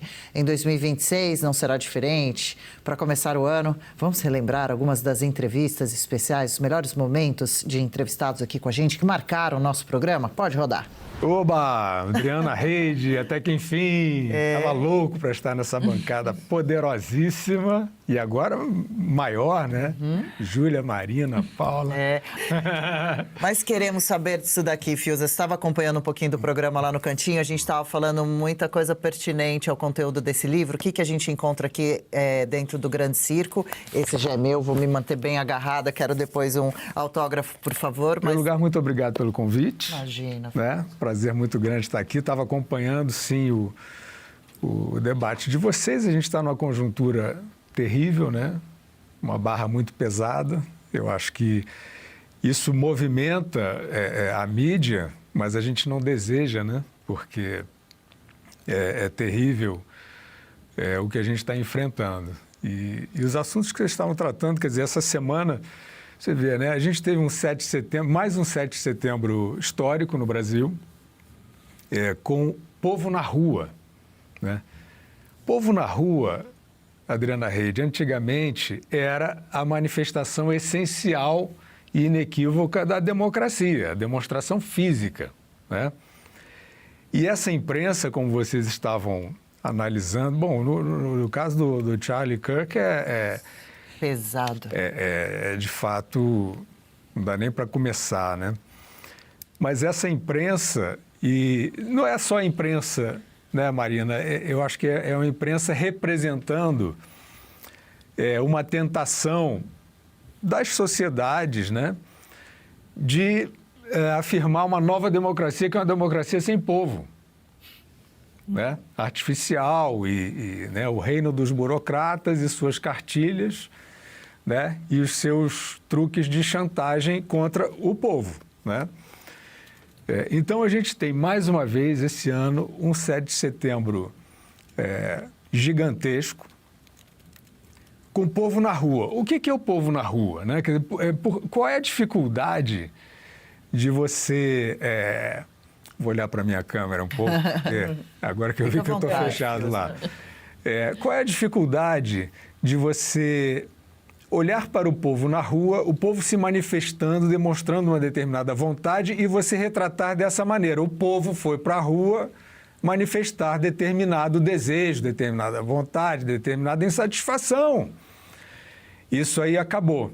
Então, a gente é obrigado a ver, mais uma vez, e os últimos anos foram pródigos em manifestações de dimensões pouco comuns na história, essa imprensa que desistiu de ser imprensa, tentando categorizar de forma a ou minimizar, ou negar, ou estigmatizar aquela manifestação. Então, é sempre assim, ou tem... quantas pessoas tinha lá na Avenida Paulista? Isso é a coisa mais ridícula e mais sintomática, né, dessa impostura. Quantas pessoas? Aí vem esses institutos patéticos, né, fazendo... Não, tinha 18 pessoas e meia e um vira-lata e 3 moscas varejeiras, todos com cara de autoritários, né? É mais ou menos assim. E aí tentam comparar com uma outra manifestação que não foi tão grande ou tentam dizer que aquilo, sim, tinha muita gente, mas há uma propensão fascista ou algo assim. Então, Adriana, eu acho que o Grande Circo, né, é justamente a constatação sofrível de que a imprensa parou de fazer o seu trabalho, a imprensa tradicional, né, parou de fazer o seu trabalho de missionária da informação e ela, hoje em dia, ela retoca a realidade, né, em função de uma mensagem que ela quer passar e que, enfim, atende a interesses particulares e não a interesses públicos. Sim. A gente não precisa ir muito longe. Algumas semanas atrás, o próprio Milei levou pedradas quando ele estava andando na rua ali, jogaram pedras nele, que graças a Deus não aconteceu nada. Do Trump, outro dia, Fiuza, não sei se chegou a ver, tinha comparação da orelha dele antes e depois do atentado, dizendo, lá, não tem marca nenhuma, aquilo lá foi fake. É que nem a facada do Bolsonaro, né? Tentaram até dizer que não aconteceu. Eu acho, assim, vocês sabem a ressalva que eu faço em relação a essa dicotomia direita-esquerda, né? Porque Acho que, para muita gente, é uma demarcação que ajuda a regimentar, né, pessoas interessadas em determinadas virtudes e em criticar determinados problemas e defeitos. Porém, né, eu tenho que fazer sempre essa ressalva aqui, eu sou solitário nisso, mas vou fazer. O entendimento que o senso comum, que milhões e milhões de pessoas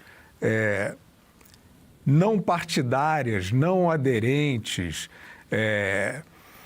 de boa fé, quero dizer, né, não os oportunistas e tal, é muito confuso sobre o que é direita e o que é esquerda.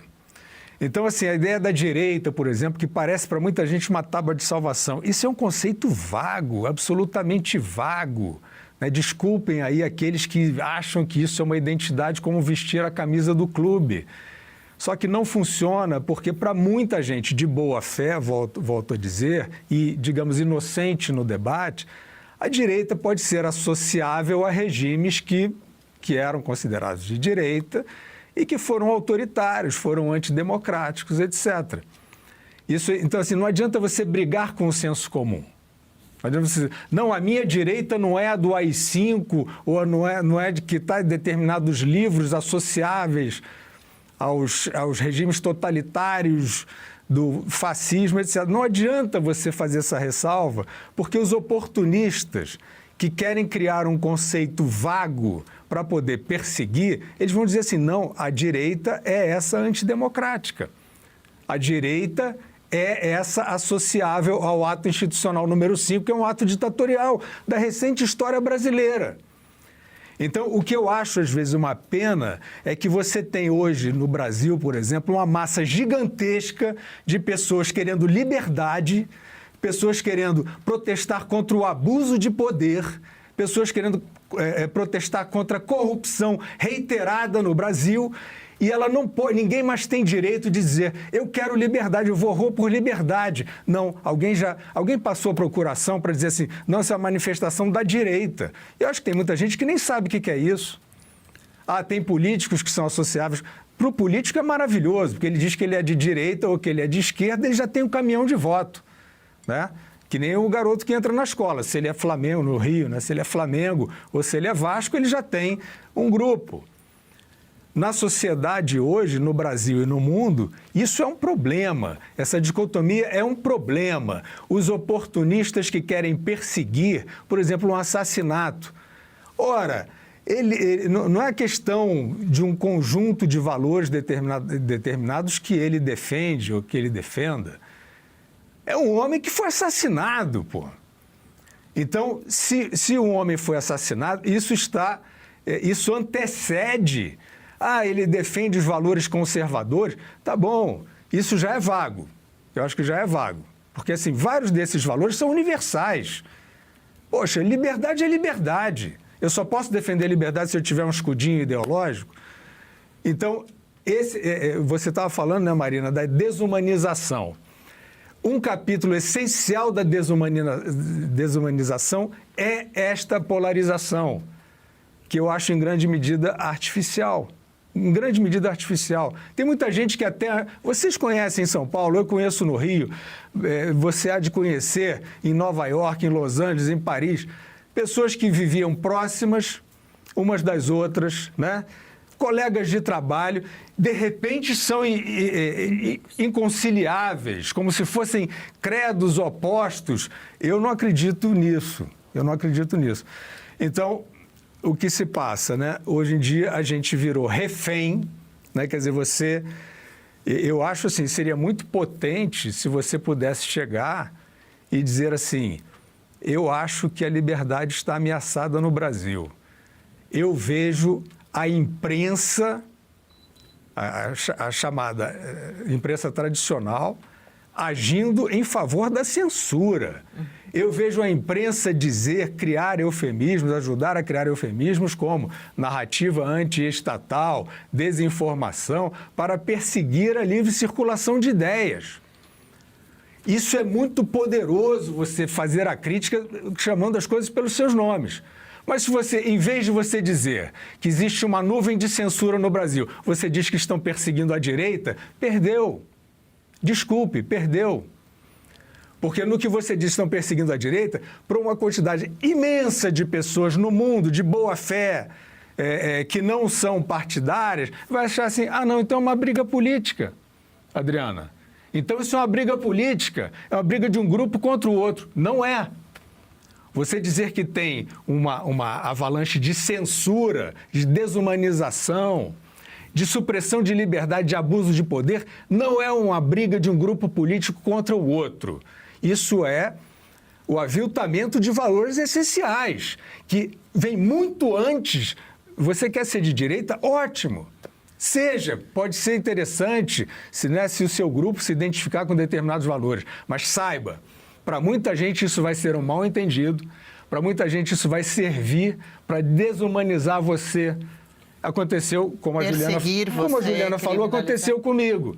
Que eu sempre fui esse chato que diz, não é identificável, eu sou só um cara comum, sou um jornalista, um escritor que está dizendo, olha, estão roubando a liberdade. Aí, no que rotula, já era. Não, esse é do... Mas, Fiuza, você não acha que também precisa... Eu tenho uma... Eu já pensei assim, mas hoje eu penso um pouquinho diferente, se você me permite. Não, todo mundo pensa diferente disso. Desculpa. Não vamos rotular. É mais no sentido de que isso é programado. Você não precisa fazer. Por exemplo, o Fux nunca disse nada direita ou esquerda. Ele nunca precisou falar nada. Mas já jogaram nele. Então, chega um limite em que a gente precisa dizer, não, peraí, isso aqui não é um adjetivo de monstro, entendeu?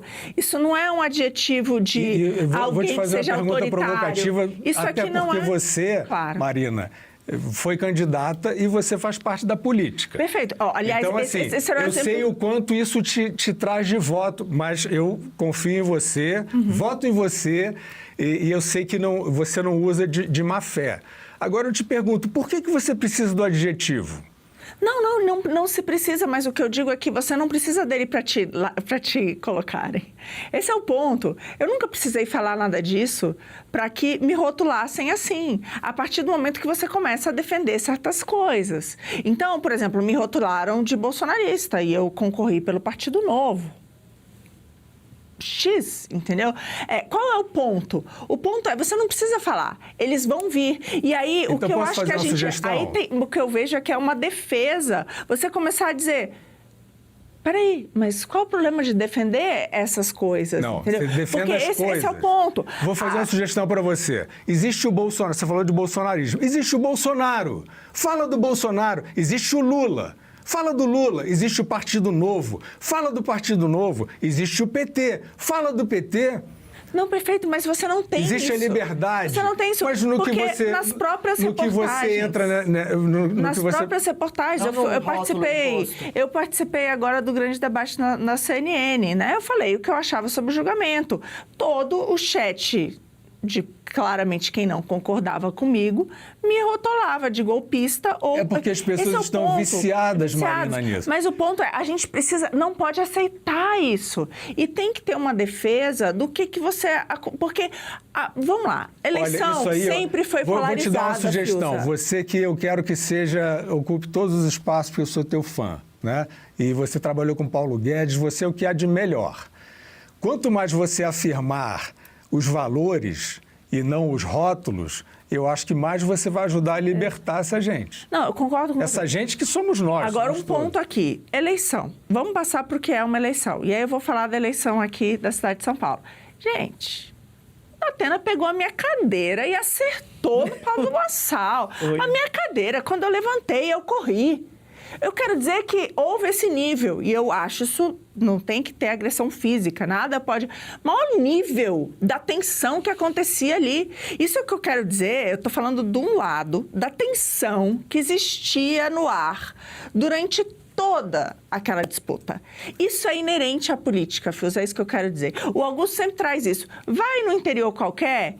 Na época da eleição para prefeito, você vai ver, um cara vai dizer que o outro é corrupto, que o outro é ladrão. Não, a gente não está falando disso. Não, o meu ponto é só que, assim, isso sempre teve a ver com o debate político. Agora, o que me preocupa, é que eu vejo nesse ponto, é que a gente está chegando num determinado estágio em que um lado é permitido e o outro não é. real. A censura, como você está falando, quem foram censurados? Aí eu pergunto, genuinamente, quem de esquerda é censurado? Por que as redações, quando perguntam, você tem alguma ala ideológica, mais de 80% se definem, né, como um lado. Então, assim, esse é o ponto, sabe? Não é uma coisa que a gente busca, mas... Esse é o veneno, Marina.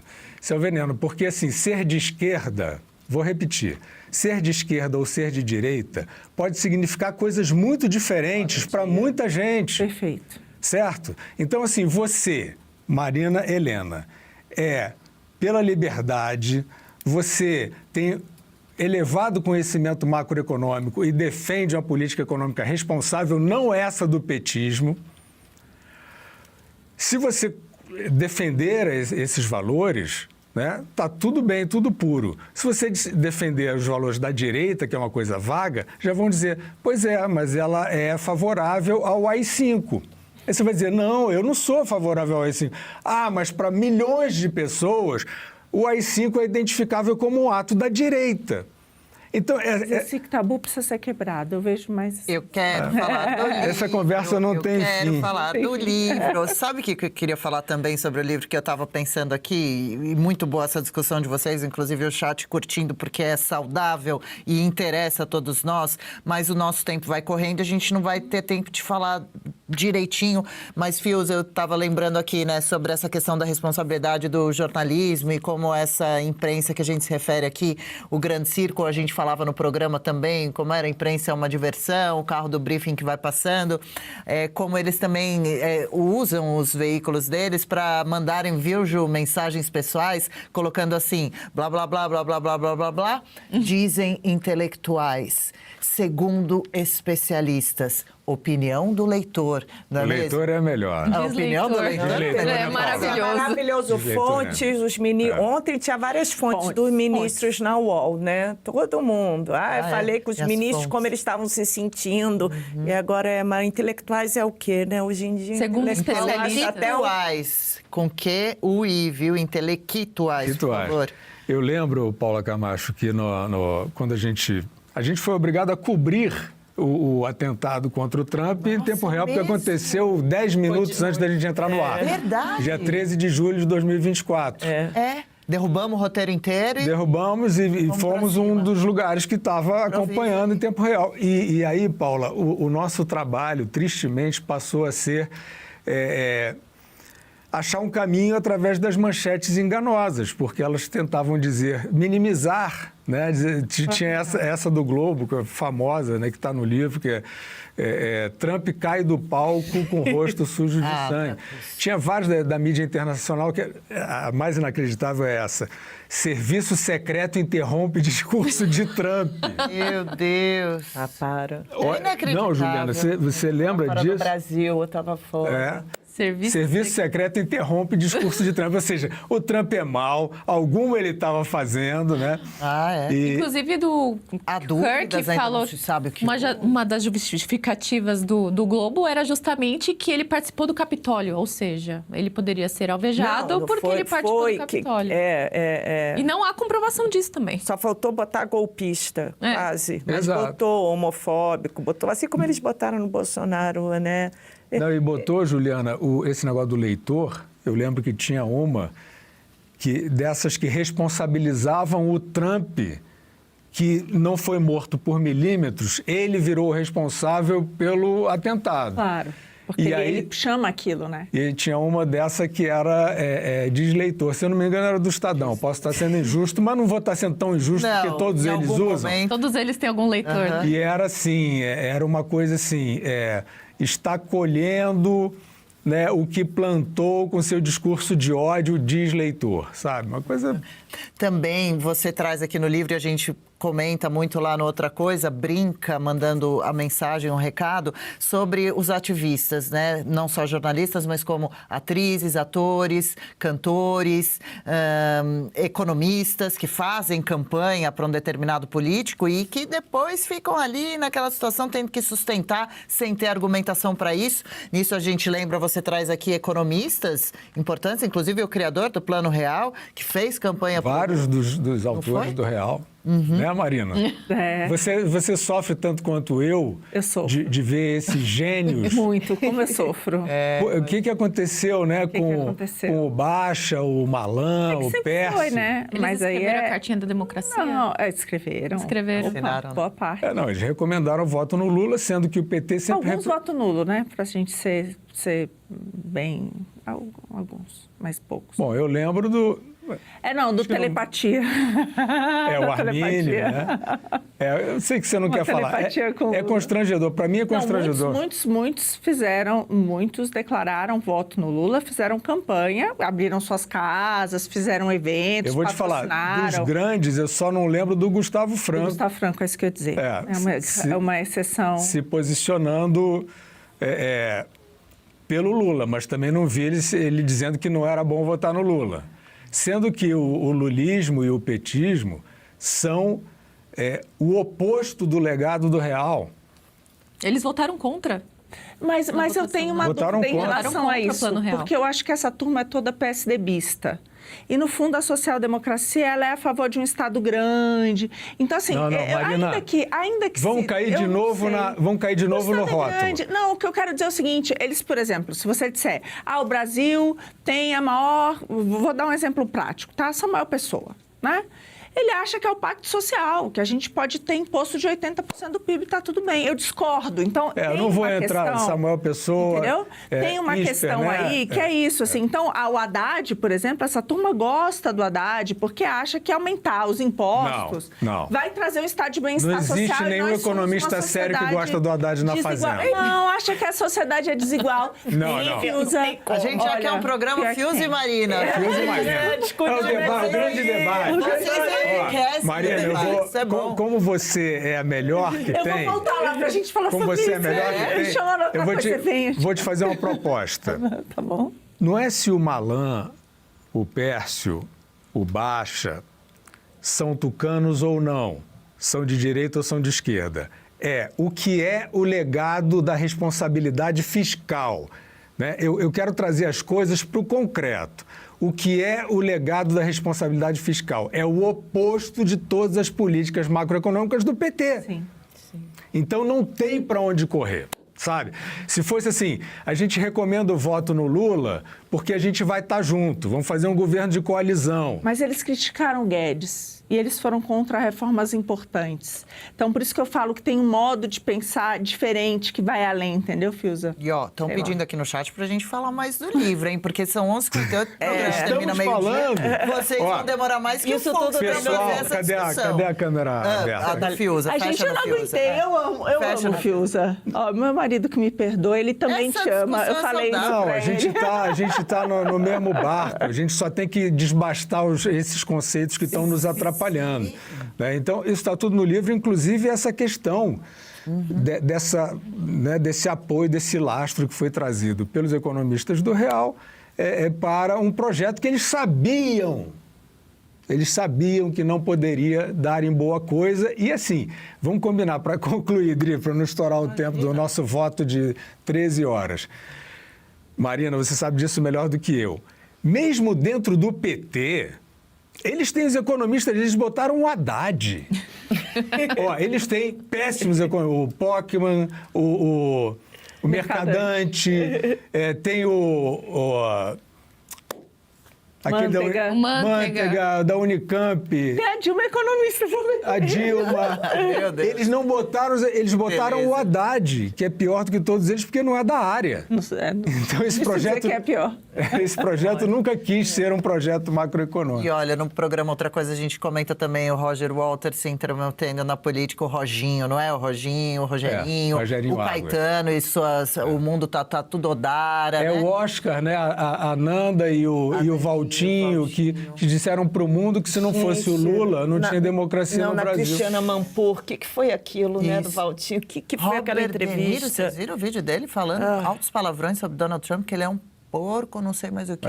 Uma sequência completamente louca. Eles são muito, como é que se diz, zelosos com as causas particulares deles. Né? Podiam deixar a gente em paz, né? Eu acho também. Eu não tenho nada contra você defender sua causa particular, mas não finge que está defendendo a causa pública.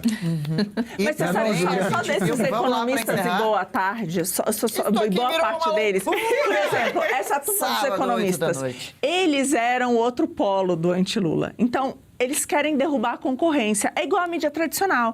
Ela quer derrubar as redes sociais. Quer derrubar o Paulo Guedes. É lógico. Eles todos queriam derrubar o Paulo Guedes. Assim como a mídia tradicional quer derrubar as redes. É esse interesse. Então eu vou derrubar o Oeste com elas para ficar só outra coisa. Está derrubado. Corta aqui para mim. Outra coisa, todo sábado às 8 da noite. A turminha de peso, viu? Nívia Calmar, Pedro Almeida... Rodolfo Celestino, estou falando o nome do Fred certo? O Fred confunde a gente. Por que ele é Rodolfo e o apelido dele é Fred? Ele tem vários nomes, na verdade. Ele mesmo. E o nome dele lá é Lisandro Banal, o filósofo alfabetizado. Filósofo. O Oeste com ela segue firme no compromisso de informar com qualidade e profundidade. E em 2026, a nossa missão continua a mesma. Agora, a gente te convida a rever algumas das entrevistas especiais que passaram por aqui. Vamos ver? Então, a partir de agora, a gente recebe ele, que já esteve aqui no nosso estúdio também, jornalista, escritor, comentarista político, Leandro Narlock. Bom dia, bem-vindo, parceirão, tudo bem? Bom dia, beleza? Tudo bem, Adriana? Tudo Oi, jóia. Marina, Paulo. E a Julie, que está aqui com a gente também, tudo belezinha com a gente, né? Queríamos conversar com você, sabemos que teve aquele episódio do Luciano Huck orientando os indígenas lá em como se posicionarem para fazer uma foto, uma filmagem. Queríamos tanto ter ouvido sua avaliação no dia. Passou bem pouquinho tempo, ainda é hora para te ouvir com relação àquele teatrinho, hein? Será que esse teatrinho se reflete em muitas outras situações relacionadas ao tema também? Eu ouvi a resposta do Luciano Huck, né? Ele falou o seguinte, olha, não é que eu proíba, eu não quero proibir os índios de terem celular, de terem telefone, nada disso. Ele falou que era só ali uma coisa de direção de arte, né? Uma preocupação com a arte, para a cena ficar mais bonita na televisão e tal. Mas eu queria explorar justamente essa percepção, né? Por que a gente acha que a cena fica mais bonita se os índios atrás não tiverem um celular? Né? Acho que está na hora da gente parar com essa visão purista, né, de que a gente quer que o índio bom é aquele que vive como se estivesse em 1800, em 1500, né, no ano da descoberta do Brasil, sem nenhuma modernidade, sem nenhum conforto da civilização ocidental e nada disso. Está na hora de mudar, né, gente? Isso já deu, assim. Os índios, né, cada vez mais, como a gente já falou aqui, os índios querem a especialização em comércio, não significa que a cultura deles é menor que a cultura de outros lugares. Na verdade, o que engrandece o mundo, o que torna a gente tão inteligente, com tanto acesso à tecnologia, tudo isso, não é uma cultura ser melhor que a outra, mas é a troca entre as culturas, a troca de ideias, a especialização, o comércio, né? Hoje você tem aí uma inovação que alguém lá em Bangladesh, por exemplo, o próprio soro, né, o soro que a gente usa para desidratação, ele surgiu lá em Bangladesh, 40 anos atrás. No começo, a Inglaterra, os grandes médicos da Inglaterra falavam isso aí é curanderismo, não funciona, mas deu certo. Então a gente vive num emaranhado de trocas, de inovações, e os índios querem ter acesso a isso. É pior para eles, fica feio na foto, na minha ideia, na minha opinião, se eles não tiverem acesso a isso. Então, eu acho que essa polêmica foi muito bem-vinda, sim. A gente tem que denunciar essa hipocrisia e tem que começar a pregar uma ideia de, cara, o índio bom é o índio integrado, que ele tem o seu ritual, ele preserva a sua cultura, mas ele também tem o seu carro para o hospital em menos tempo, né?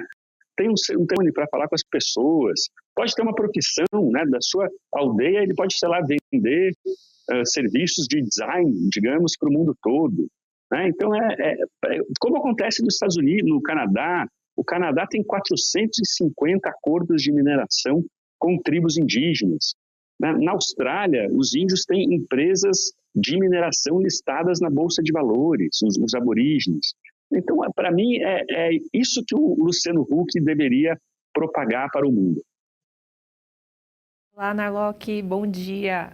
A impressão que eu tive com esse vídeo do Luciano Huck é que ele queria que os índios ali não são seres humanos, são pets. Para ficar expostos, para fazer uma foto, fazer um vídeo, não pode fazer parte da sociedade como um ser humano normal. Não, tem que ficar ali exposto para reforçar a minha ideologia, reforçar a minha narrativa. Foi essa impressão que eu tive do vídeo. Além disso, o Brasil também tem sido cobrado pro seu compromisso econômico diante as mudanças climáticas que tanto comentamos. Como você avalia a posição do país nesse debate e o que espera do Brasil em termos de responsabilidade estratégica e desenvolvimento sustentável? Beleza, Paula. Pois é, essa ideia que você disse no começo, né, de que parece que é um zoológico, né, o índio ali como um selvagem e tal, e tem muitos índios que estão revoltados contra isso, né? Essa visão do Luciano Huck, ela vira política pública, né? Hoje você tem aí várias ONGs que agem como estados nas aldeias indígenas e proíbem e dificultam que os índios empreendam, peguem uma parte pequena da sua terra para aumentar uma lavoura ou para criar cabeças de gado, né? Tem um caso lá dos Guajajara, lá dos Maranhão, a terra da ministra, o pessoal furioso aí com o governo Lula, porque o IBAMA está prendendo o gado que eles estão criando. Então, o que o IBAMA quer? Que eles caçem macacos para comer, como muitas tribos fazem, né? Então, vamos parar com essa visão de zoológico, né? Vamos tentar deixar as pessoas agirem, a beleza da livre iniciativa. Se o índio quiser agir se uma pessoa aqui de São Paulo quiser viver como 1.500, se um indígena quiser fazer isso, está ótimo, pode fazer, a sociedade é livre. Mas se a pessoa quiser se desenvolver, ter seu telefone, mostrar isso com orgulho, né, também. Agora, sobre a responsabilidade que você falou dessa segunda pergunta é difícil, né? Olha, o Brasil, nas últimas emissões de carbono, o Brasil caiu bem, né? Foi 16% de redução, principalmente por causa do menor desmatamento da Amazônia atribuído lá, segundo essas ONGs, que a gente não pode confiar muito, né? Que fizeram esse relatório de emissões. O grande problema é que, para sair bem na estatística, o governo Lula está impondo, jogando a pressão em cima de gente pobre da Amazônia, né? Que quer progredir, né, no Acre. Você tem aí, esses dias eu vi um vídeo de uma família, a mulher com um bebê no colo, no Pará, em Castelo de Sonhos, e ela falou, olha, o IBAMA, a Polícia Federal, acabaram de destruir o curral, onde a gente criava gado, vendia leite. Como é que eu vou fazer agora para sobreviver, né? Então, e é engraçado, na COP aí que aconteceu meses atrás, ninguém lembra mais da COP, né? Aquele assunto já parece tão antigo quanto o remador de Ben-Hur, né, como dizia o Nelson Rodrigues, mas na COP, o Brasil estava nessa pressão sobre o uso da terra, né? Não, vamos manter as florestas e tal, e quem foi contra essa pressão foram os países africanos. Eles falaram, desculpa, mas a gente precisa se desenvolver.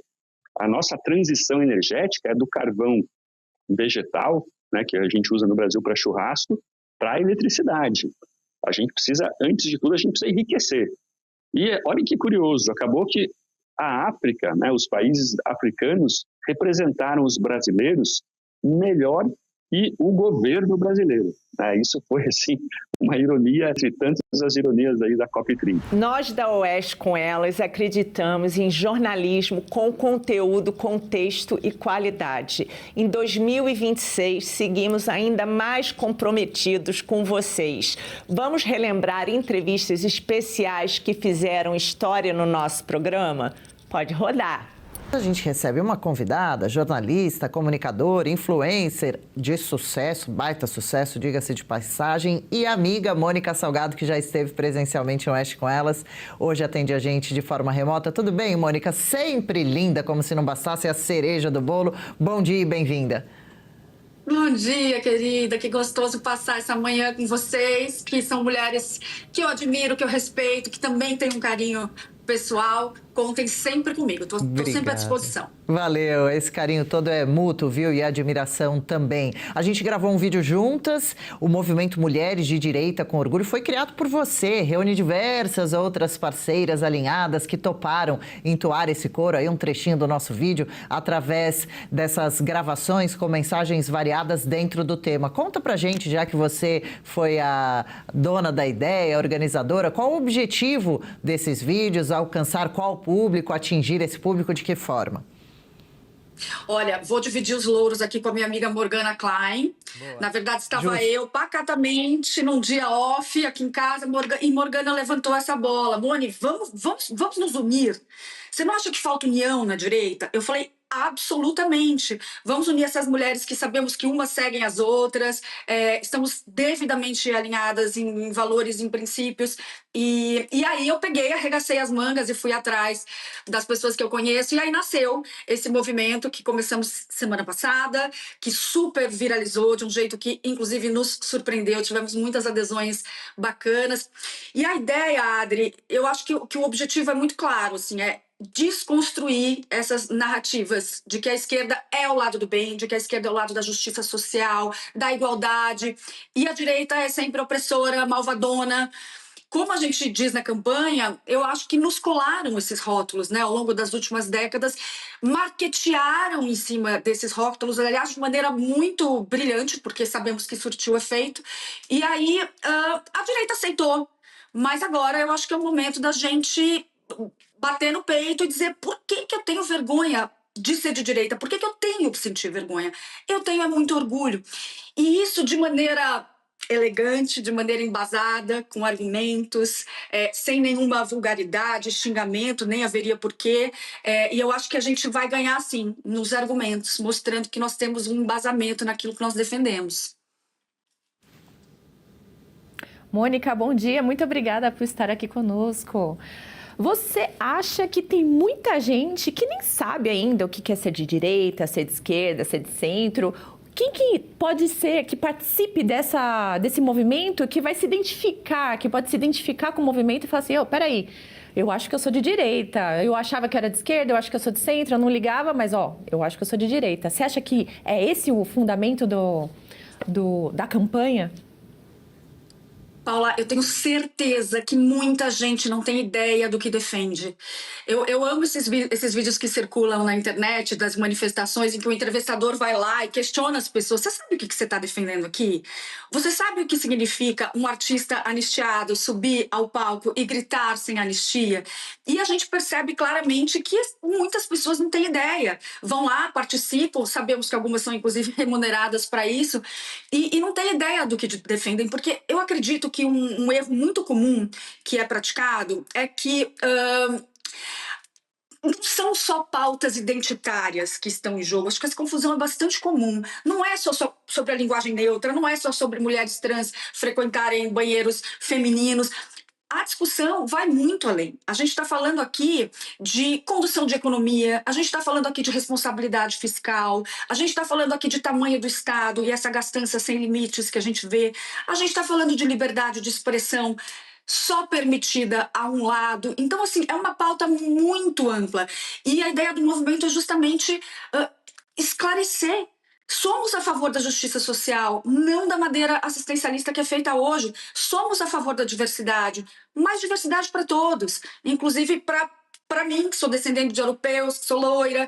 Então, eu acho que é pegar cada um desses pontos nevrálgicos que a esquerda abraçou e falar, nós também concordamos, nós também queremos um Brasil mais justo, nós também queremos distribuição de renda, mas nós acreditamos que o fim, os meios para chegar nesse fim são diferentes e têm que ser sustentáveis.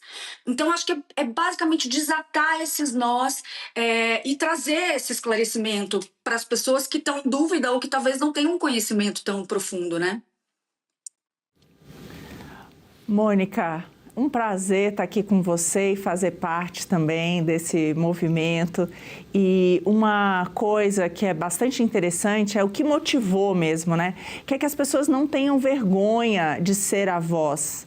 É a célebre frase, né, atribuída a Martin Luther King, que o problema é o silêncio dos bons. O grande problema é o silêncio dos bons. Então, eu vejo que tem esse intuito do movimento de levar as pessoas a se posicionarem. As pessoas, seja professores, médicos, influenciadores, a classe artística, jornalistas, porque do outro lado eles não têm vergonha. Por que temos, né? Então, acho que falar um pouco desse intuito de como as pessoas podem contribuir. Por exemplo, eu vi que vocês vão lançar, né, hoje aí, vai ter um tuitaço ao meio-dia, orgulho de ser de direita, que é exatamente isso. A gente viu ali, né, algumas pessoas postando vídeos iguais, né, levando a mesma coisa, outras pessoas, outros rostos. Então, essa ideia de fato, multiplicar e fazer com que mais gente não tenha vergonha de ser de direita, tenha orgulho. Exatamente. E eu acho que pode parecer um clichê, mas a união gera esse movimento, né? E eu acho que é preciso, Marina, criar uma cultura de direita. Eu acho que é isso que falta. A cultura de esquerda está muito clara, está muito bem delineada. E é o que você falou, os artistas se unem ali em 5 minutos e gravam aquele vídeo tosco. E a gente não... E você sabe o que me frustra muito? Ao mesmo tempo que eu fico muito feliz com a adesão e a gente percebe que definitivamente não estamos sozinhas, eu fico muito frustrada com as pessoas que eu aciono, que são pessoas de direita, que são pessoas que têm valores alinhados aos nossos, que têm negócios, inclusive, no agro, né, em áreas que são tão covardemente atacadas. E ainda assim, essas pessoas não topam fazer parte da campanha. Ainda existe muito medo. E, infelizmente, ainda existe muita... Eu não acho vergonha também, mas, sobretudo, receio do cancelamento, receio de perderem contratos, né? Influenciadores que falam mais aqui do meu nicho, tem muito receio de perder contrato. E aí eu pergunto para vocês... Marcas, e olha, tem muitas marcas cujos donos são de direita, que me falam, inclusive, Mônica, eu concordo pessoalmente com tudo que você fala, mas eu como marca não posso endossar, eu como marca não posso te endossar. E você percebe, para mim, assim, é uma facada no peito quando eu ouço isso, porque existe um mercado consumidor, inclusive, vastíssimo, alinhado com a gente. As marcas estão virando as costas para este mercado. Então, assim, mercadologicamente, inclusive, é um passo muito equivocado, ao meu ver, né? Então, olha, cada não que eu recebo, as pessoas falam, a gente não deve levar para o pessoal, eu levo para o pessoal. Eu fico pessoalmente magoada, com vontade de sacudir a pessoa e falar, não, a gente quer mudar essa realidade para os nossos filhos, a gente quer que os nossos filhos encham a boca com orgulho e digam que são de direita. Se a gente não fizer essa parte agora, isso não vai acontecer. Né? Então, eu honestamente fico muito triste, de me deparar com essa realidade, assim, vinda de algumas pessoas que eu sei que poderiam fazer muita diferença. Mas vamos focar no bom? Vamos focar no copo meio cheio, né? Falando, inclusive, Mônica, em copo meio cheio, para a gente encerrar aqui, nossa audiência hoje estava falando que está muito desanimada, né? Porque não está fácil o momento do Brasil, as notícias, a gente acompanha, assim, como outro dia falaram, vocês estão com cara de funeral aí, não tinha como manter o ânimo diante das pautas que a gente estava tratando. E aí alguém no chat hoje falou, inclusive, nem arrumei nada de Natal, não vou em festa nenhuma. O que você conversa, a gente bateu esse papo aqui há pouco entre a gente, como a gente faz para manter o ânimo, a esperança, seguir firme nessa luta, enfeitar a casa assim, curtir o Natal, você tá sempre tão bonita, com roupas, maquiagens, a gente aqui também, né? Qual o seu ponto de vista com relação a isso? A não entregar os pontos, não desistir e não perder realmente a palavra não há melhor, né? A esperança. Eu fico nesse pêndulo, né? Entre o desânimo e, ao mesmo tempo, essa... raiva é uma palavra forte, mas sim, é o que a gente sente, né? Esse sentimento de impotência, de injustiça. Então, eu fico nesse pêndulo. E eu acho que o Natal, de novo, vou ser um pouco piegas aqui, mas é sobre lembrar da nossa família, que é o que verdadeiramente nos sustenta, o que verdadeiramente nos mantém de pé, é para onde a gente volta todo dia, a gente vai lá, luta, briga, faz a nossa parte, dá a cara a bater na internet, mas é para a família que a gente volta, né? Então eu acho que é lembrar que esse é o verdadeiro significado e lembrar, sobretudo, Adri, que é para isso que a gente está falando. É para nossa família, para os nossos filhos, para os nossos netos. Então é por isso que hoje a gente tem essa coragem de vir a público, apesar de, falo por mim, tantas perdas, né, que eu acabo tendo, inclusive na minha profissão. Mas é por isso, é pela família e eu acho que o Natal é sobre família. Perfeito, essa é a nossa querida Mônica Salgado, obrigada pela participação, tamo juntas, viu? Vamos seguir adiante aí com esse movimento, muitos comentários positivos aqui no chat, vamos nos falando e você e também outras das nossas parceiras, voltem, venham aqui participar com a gente, dar uma força também para o Oeste com Elas. Grande beijo de todas nós. Beijo, meus amores. Contem sempre comigo. Parabéns pelo trabalho magnífico. Oeste com Elas, primeiro dia do ano. Obrigada pela companhia por aqui. A gente faz uma paradinha comercial bastante rápida. Na volta, seguimos com os principais destaques, com notícias bem interessantes nessa nossa manhã. É só um intervalo bem rapidinho. 1 minutinho, já estaremos de volta.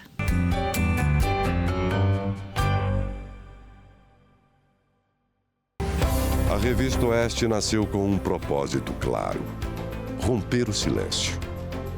Enfrentar as narrativas impostas pelos donos do poder e defender a verdade, custe o que custar. Agora, chegou o momento de convidar você para fazer um investimento de longo prazo na liberdade de expressão e no futuro do país e das próximas gerações. Torne-se protagonista da história. Torne-se assinante vitalício da Revista Oeste.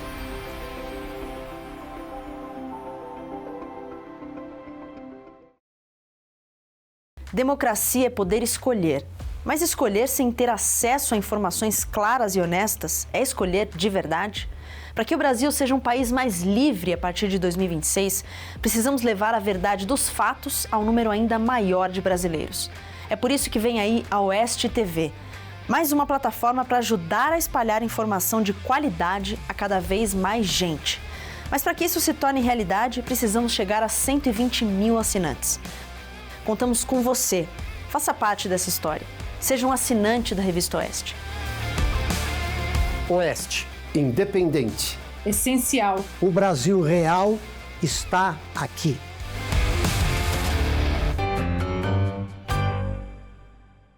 E assim foi ao ar nosso primeiro programa, nossa primeira edição de 2026. A gente deseja que esse novo ano seja para você de saúde, esperança, boas notícias. Feliz novo ano para você e para toda a sua família. Até a próxima edição. A gente se vê, vai esperar você. Um beijo grande, Juliana Moreira Leite. Um beijo caprichadão, Paula Camacho. Um beijo grande a você. Obrigada pela audiência e até a próxima.